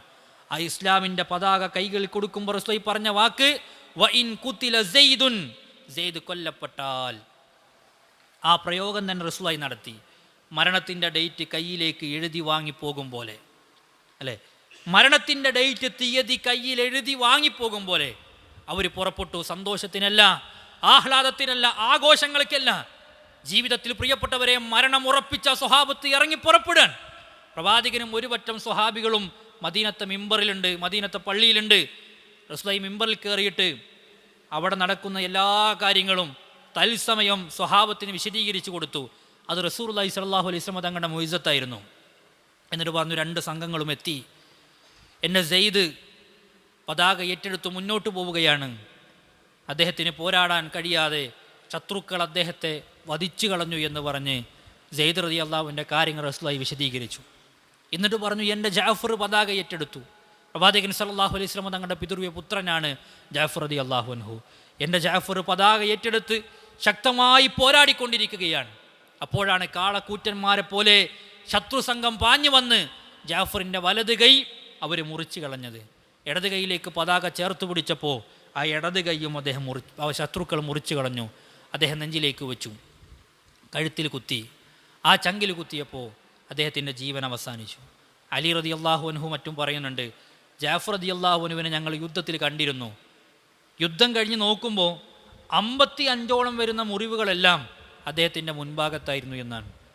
ഇതൊക്കെ സഹിച്ചിട്ടും ഏറ്റുവാങ്ങിയിട്ടും ഒരിക്കലും അദ്ദേഹം പുറകിലേക്ക് നിന്നില്ല. സ്വർഗം കണ്ണിൽ കണ്ടു. ജാഫർ റളിയല്ലാഹുവിൻ്റെ കാര്യങ്ങൾ വിശദീകരിച്ച് റസൂലുള്ളാഹി പറഞ്ഞു, അബ്ദുല്ലാഹിബ്നു റവാഹ പതാക ഏറ്റെടുത്തു, എൻ്റെ അബ്ദുല്ലാഹി മരണപ്പെട്ടു. സാബിത്ത് റളിയല്ലാഹു പതാക ഏറ്റെടുക്കുമ്പോൾ ഖാലിദ് ബിൻ വലീദ് റളിയല്ലാഹു വന്നിട്ട് ആ പതാക ഏറ്റെടുത്ത് യുദ്ധം നയിച്ചു. അങ്ങനെ മുഅത്ത യുദ്ധത്തിൽ വിജയിച്ചു. ഖാലിദ് റളിയല്ലാഹു പറയുന്നുണ്ട്, എനിക്ക് 9 വാളുകളുണ്ടായിരുന്നു മുഅത്തയിലേക്ക് പോകുമ്പോൾ. അതിൽ 8 വാളുകളും മുറിഞ്ഞുപോയി. ഞാൻ യമനിൽ നിന്ന് വാങ്ങിയ ഒരു വാളാണ് ബാക്കിയായത് എന്ന് മുഅത്ത യുദ്ധത്തെക്കുറിച്ച് ഖാലിദ് ബിൻ വലീദ് റളിയല്ലാഹു പിൻകാലത്ത് പറയുന്നുണ്ട്. ഈ യുദ്ധത്തിൻ്റെ എല്ലാ കാര്യങ്ങളും വിശദീകരിച്ചു കൊടുത്ത് ഇവർക്ക് വേണ്ടിയെല്ലാം പ്രാർത്ഥിച്ച് നബി സല്ലല്ലാഹു അലൈഹി വസല്ലം തങ്ങൾ നേരെ പോകുന്നത് ജാഫർ റളിയല്ലാഹുവിൻ്റെ വീട്ടിലേക്കാണ്. കാരണം റസൂലുള്ളാഹിക്ക് അറിയാം വീടിൻ്റെ അവസ്ഥ. കാരണം പറക്കമുറ്റാത്ത ചെറിയ മക്കളുണ്ട്, വിധവയാകുന്നൊരു ഭാര്യയുണ്ട്. ആ മക്കളെ ആശ്വസിപ്പിക്കാൻ, സമാധാനിപ്പിക്കാൻ റസൂലുള്ളാഹി സ്വല്ലല്ലാഹു അലൈഹി വസല്ലം തങ്ങൾ ആ വീട്ടിലേക്ക് ചെല്ലുമ്പോൾ ഉപ്പ നഷ്ടപ്പെട്ടതറിയാതെ വീടിൻ്റെ മുറ്റത്ത് ആ മക്കൾ കളിച്ചുകൊണ്ടിരിക്കാൻ റസൂലുള്ളാഹി ഓടി ചെന്നിട്ട് ആ കുട്ടികളെ വാരിയെടുത്ത് ആ കുട്ടികളെ തുരുതുരാ ചുംബിച്ചു. ആ മക്കൾക്ക് വേണ്ടി റസൂലുള്ളാഹി പ്രാർത്ഥിച്ചു. ഭാര്യ പുറത്തേക്ക് വന്നിട്ട് ചോദിക്കാൻ, റസൂലേ, എൻ്റെ ജാഫർ എവിടെ? എൻ്റെ ജാഫർ എവിടെ? എൻ്റെ പ്രിയപ്പെട്ട ഭർത്താവ് എവിടെ? എൻ്റെ ഭർത്താവിന് എന്തെങ്കിലും സംഭവിച്ചു? താങ്കളുടെ കൂടെ ഇറങ്ങി പുറപ്പെട്ട എൻ്റെ ഭർത്താവിന് എന്താ റസൂലെ പറ്റിയത്? റസൂലുള്ളാഹി സ്വല്ലല്ലാഹു അലൈഹി വസല്ലം തങ്ങൾ വിതുമ്പുന്ന ചുണ്ടുകളുമായി പറഞ്ഞു, പെണ്ണേ, നിൻ്റെ ഭർത്താവ് മരണപ്പെട്ടു പോയിട്ടുണ്ട്, സ്വർഗത്തിൻ്റെ അവകാശിയായിട്ടുണ്ട്. മുഅത്തയിലേക്ക് വിരൽ ചൂണ്ടി റസൂലുള്ളാഹി പറഞ്ഞു, നിൻ്റെ ഭർത്താവിൻ്റെ 2 കരങ്ങളും മുറിക്കപ്പെട്ടിട്ടുണ്ട്, അറ്റുപോയിട്ടുണ്ട്. ആ മുറിക്കപ്പെട്ട 2 കരങ്ങൾക്ക് പകരമായി അല്ലാഹു സുബ്ഹാനഹു വ തആല രക്തത്തിൽ കുളിച്ച 2 സ്വർണത്തിൻ്റെ ചിറകുകൾ നൽകിയിട്ടുണ്ട് എന്നാൽ ആ ചിറകുകളുമായി മലക്കുകളുടെ കൂട്ടത്തിൽ അങ്ങ് പാറിപ്പറന്ന് നടക്കുന്ന ജാഫറിനെ ഞാനിന്ന് കാണുന്നുണ്ട് എന്ന് നബി സല്ലല്ലാഹു അലൈഹി വസല്ലം തങ്ങൾ ആ ഭാര്യയെ സമാധാനിപ്പിക്കുകയാണ്.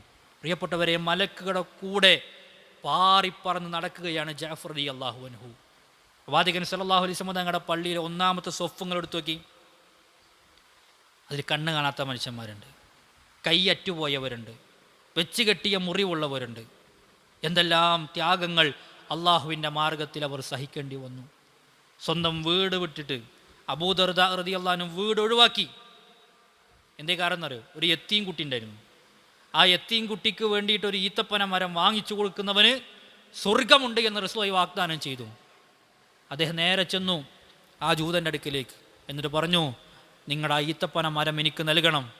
എന്നെ 600 ചില്ലാനം പൂത്തുലഞ്ഞു നിൽക്കുന്ന ഈത്തപ്പന കുലകളുള്ള ആ തോട്ടം ഞാൻ നിനക്ക് നൽകാം എന്ന് പറഞ്ഞിട്ട് സ്വന്തം വീടും തോട്ടവും ഒഴിവാക്കിയിട്ട് ഒരു ഈത്തപ്പന മരം വാങ്ങിയിട്ട് റസൂലുള്ളാഹിൻ്റെ മുന്നിലേക്ക് വന്നു.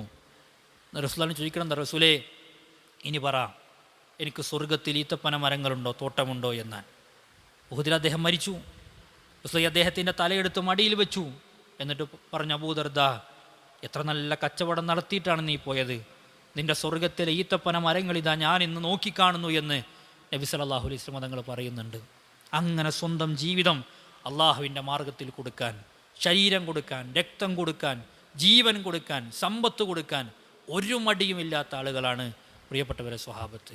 അതുകൊണ്ട് അവരുടെ ചരിത്രം നമ്മൾ കേൾക്കുമ്പോൾ നമ്മളെക്കുറിച്ച് ചിന്തിക്കണം. നമ്മളെന്താണ് ഈ ദീനിൻ്റെ മാർഗത്തിൽ സഹിച്ചത്? ഒരു യുദ്ധത്തിൽ സ്വഹാബിയുടെ കൈ ഇങ്ങനെ മുറിഞ്ഞു, അത് മുറിഞ്ഞിട്ട് ഇങ്ങനെ അറ്റുതൂങ്ങിക്കൊണ്ടിരിക്കുകയാണ്. സ്വന്തം നിയന്ത്രണത്തിൽ ആ കൈയിനെ കിട്ടുന്നില്ല. അദ്ദേഹം മറുകൈയിൽ വാളെടുത്തിട്ട് പോരാടുകയാണ്. അപ്പോൾ ഇതിങ്ങനെ ആടിക്കളിക്കുന്നത് ഒരു തടസ്സമായി. ഇതിങ്ങനെ സ്വന്തം നിയന്ത്രണത്തിലല്ലാതെ ഇതിങ്ങനെ ആടിക്കളിച്ചു കൊണ്ടിരിക്കുകയാണ്. അപ്പോൾ മറ്റേ കൈ കൊണ്ട് യുദ്ധം ചെയ്യുന്നത് ഇതൊരു തടസ്സമായി മാറിയപ്പോൾ ആ വാളവിടെ വെച്ച് ഈ കൈ ഇങ്ങനെ ചേർത്ത് പിടിച്ച് അദ്ദേഹം എന്ത് ചെയ്യുന്നറിയോ, തൻ്റെ തുടയുടെ ഇടയിലേക്ക് വെച്ചു.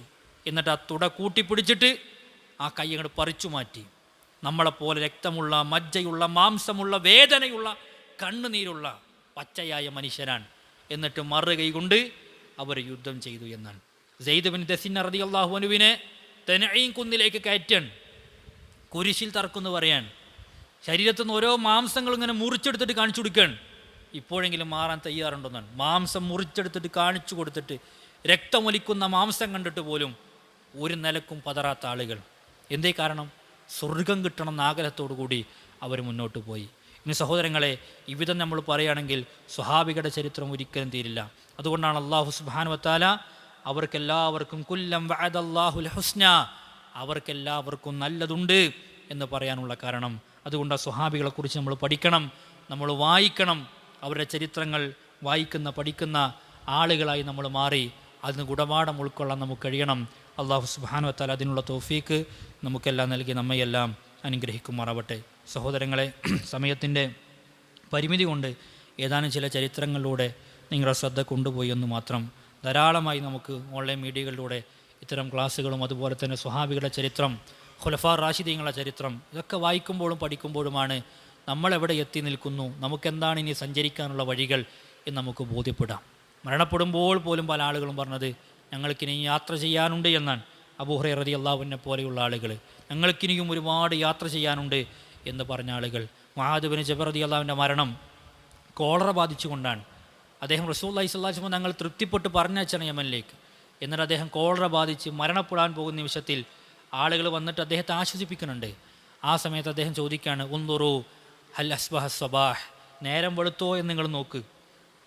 സ്വഹാബിയാണ്, സ്വർഗാവകാശിയാണ്, എന്നിട്ടും പേടിയാണ്, നേരം വെളുത്തോ എന്ന് നോക്ക്. എന്നിട്ട് അദ്ദേഹം പ്രാർത്ഥിക്കണം എന്തറിയോ, അഊദു ബില്ലാഹി മിൻ ലൈലത്തി സ്വബാഹിഹാ മിനന്നാർ, ഈ രാത്രി പ്രഭാതത്തിന് വേണ്ടി വഴിമാറുമ്പോൾ ഞാൻ നരകത്തിലേക്കാണോ സ്വർഗത്തിലേക്കാണോ എന്ന് എനിക്കറിയില്ല. അങ്ങനെ എങ്ങാനും ഞാൻ നരകത്തിലേക്കാണെങ്കിൽ ഞാൻ അള്ളാഹുവിനോട് കാവലിനെ ചോദിക്കുന്നു, രക്ഷ തേടുന്നു എന്നാണ് മുആദ് ബിൻ ജബൽ റളിയല്ലാഹു അൻഹു പറയുന്നത്. ഇതേപോലെ തന്നെ അബൂബക്കർ സിദ്ദീഖ് റളിയല്ലാഹുവിൻ്റെ മരണവേള ആയിഷ റളിയല്ലാഹു അൻഹ അടുത്ത് നിൽക്കുന്നുണ്ട്. അതന്നെ ഒരു വിഷയമാണ്, സ്വഹാബികളുടെ മരണവേള. ആയിഷ റളിയല്ലാഹു അൻഹ അടുത്ത് നിൽക്കാൻ മോളോട് ചോദിക്കണം, മോളെ ഇന്ന് ഏതാണ് ദിവസം? തിങ്കളാഴ്ച ദിവസമാണ്. അള്ളാഹുവിൻ്റെ റസൂൽ ഏത് ദിവസമാണ് മോളെ വഫാത്തായത്? അള്ളാഹുവിൻ്റെ റസൂലും തിങ്കളാഴ്ച ദിവസമാണ് വഫാത്തായത്. എങ്കിൽ ഇന്നാണ് എനിക്കെൻ്റെ റബ്ബുമായി ചേരാനുള്ള ദിവസമെന്ന് പറയാൻ. എന്നിട്ട് ചോദിച്ചു, അള്ളാഹുവിൻ്റെ റസൂലിനെ ഏത് കഫം പുടവിലാണ് പൊതിഞ്ഞത്? അപ്പോൾ പറഞ്ഞു, യമനിൽ നിന്ന് കൊണ്ടുവന്ന 3 കഷ്ണം തുണിയിലാണ് റസൂലുള്ളാഹിനെ പൊതിഞ്ഞത്. എന്നിട്ട് അബൂബക്കർ റളിയല്ലാഹു അൻഹു തൻ്റെ കയ്യിലുണ്ടായിരുന്ന 2 കഷ്ണം തുണി എടുത്ത് കൊടുക്കാൻ. എന്നിട്ട് പറഞ്ഞു, മോളെ ഇത് 2 തുണിയേ ഉള്ളൂ, ഒരു തുണി കൂടി ചേർത്ത് വെക്കണം. ഇതിൽ തന്നെ കുങ്കുമത്തിൻ്റെ നിറം കലർന്നിട്ടുണ്ട്, അത് കഴുകി വൃത്തിയാക്കണം എന്നാണ്. ആയിഷ റളിയല്ലാഹു അൻഹ ചോദിച്ചുപ്പാ, ഞാൻ നല്ലൊരു പുതിയ വസ്ത്രം വാങ്ങട്ടെ, നല്ലൊരു കഫം പുട വാങ്ങിക്കോട്ടെ എന്ന് ചോദിക്കുമ്പോൾ അബൂബക്കർ സിദ്ദീഖ് റളിയല്ലാഹു അൻഹു ചോദിക്കുന്ന, മോളെ എന്തിനാണ് മരണപ്പെടുന്നവർക്ക് പുതിയ കഫൻ പുടവ, പുതിയ തുണിത്തരങ്ങൾ അവർക്ക് എന്തിനാണ്? അത് ജീവിച്ചിരിക്കുന്നവർക്കല്ലേ ആവശ്യമുള്ളത് എന്ന് പറയാൻ. എന്നിട്ട് ഉപ്പയുടെ ഇങ്ങനെ പ്രയാസം മുഖത്ത് കാണുമ്പോൾ ആയിഷ റളിയല്ലാഹു അൻഹ തൻ്റെ മകള് ആശ്വസിപ്പിക്കാൻ, ഉപ്പ സ്വർഗത്തിൻ്റെ 8 കവാടങ്ങളുണ്ടല്ലോ, ആ 8 കവാടത്തിലെയും ഉപ്പയെ സ്വാഗതം ചെയ്യുമെന്ന് റസൂലുള്ളാഹി പറഞ്ഞിട്ടുണ്ട്. അതുകൊണ്ട് ഉപ്പ സന്തോഷത്തോടു കൂടി ഈ ലോകത്തോടൊന്ന് വിട പറഞ്ഞോളൂ എന്ന അർത്ഥത്തിൽ സംസാരിച്ചപ്പോൾ അബൂബക്കർ സിദ്ദീഖ് റളിയല്ലാഹു അൻഹു പറയണം, മോളെ നീ എന്നോട് ഇപ്പോൾ അതല്ല പറയേണ്ടത്, നീ എന്നോട് പറയേണ്ട വാചകം വജാഅത്ത് സക്കറത്തുൽ മൗത്തി ബിൽ ഹഖ് ദാലിക മാ കുൻത മിൻഹു തഹീദ്, മരണത്തിൻ്റെ മരണവെപ്രാളം അതാ യാഥാർത്ഥ്യവും കൊണ്ട് വന്നിരിക്കുന്നു, ഓടി ഒളിക്കാൻ ഒരാൾക്കും സാധ്യമല്ല എന്നാണ് നീ എന്നോടിപ്പോൾ പറയേണ്ടത്.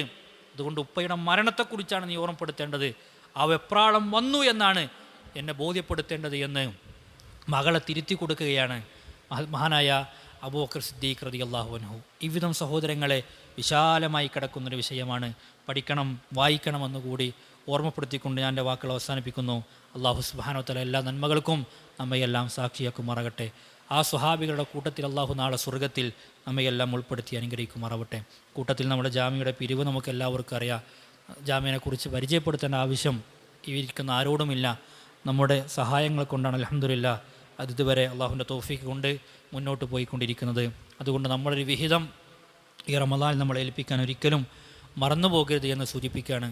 അതേപോലെ തന്നെ നമ്മുടെ സക്കാത്ത്, അതിൻ്റെ സെല്ല് നമ്മുടെ പള്ളിയുമായി ബന്ധപ്പെട്ട് നിലവിൽ നടന്നുകൊണ്ടിരിക്കുന്ന സുതാര്യമായിക്കൊണ്ട്, അതുകൊണ്ട് എല്ലാവരും സക്കാത്തിൻ്റെ ഓഹരി കഴിയുന്നവർ ആ വിഷയത്തിൽ നമ്മുടെ ഭാരവാഹികളെ ഏൽപ്പിക്കണം, അവരുമായി ബന്ധപ്പെടണമെന്നുകൂടി ഓർമ്മപ്പെടുത്തുകയാണ്. അല്ലാഹു സുബ്ഹാനഹു വ തആല അനുഗ്രഹിക്കുമാറാവട്ടെ. എല്ലാ നന്മകൾക്കും അല്ലാഹു നമ്മെ സാക്ഷിയാക്കുമാറാകട്ടെ. നമ്മെ തേടി വരുന്ന മുസീബത്തുകളെ അല്ലാഹു നമ്മിൽ നിന്നും വഴിമാറ്റുമാറാകട്ടെ. നമ്മുടെ നോമ്പും നമ്മുടെ നമസ്കാരങ്ങളും വിശുദ്ധ ഖുർആൻ്റെ പാരായണങ്ങളും അല്ലാഹു നമ്മിൽ നിന്നും സ്വീകരിക്കുമാറാകട്ടെ. പ്രയാസങ്ങൾ അനുഭവിക്കുന്ന മുസ്ലിമീങ്ങൾക്ക് അല്ലാഹു സുബ്ഹാനഹു വ തആല സമാധാനവും നിർഭയത്വവും പ്രദാനം ചെയ്ത് അനുഗ്രഹിക്കുമാറാവട്ടെ.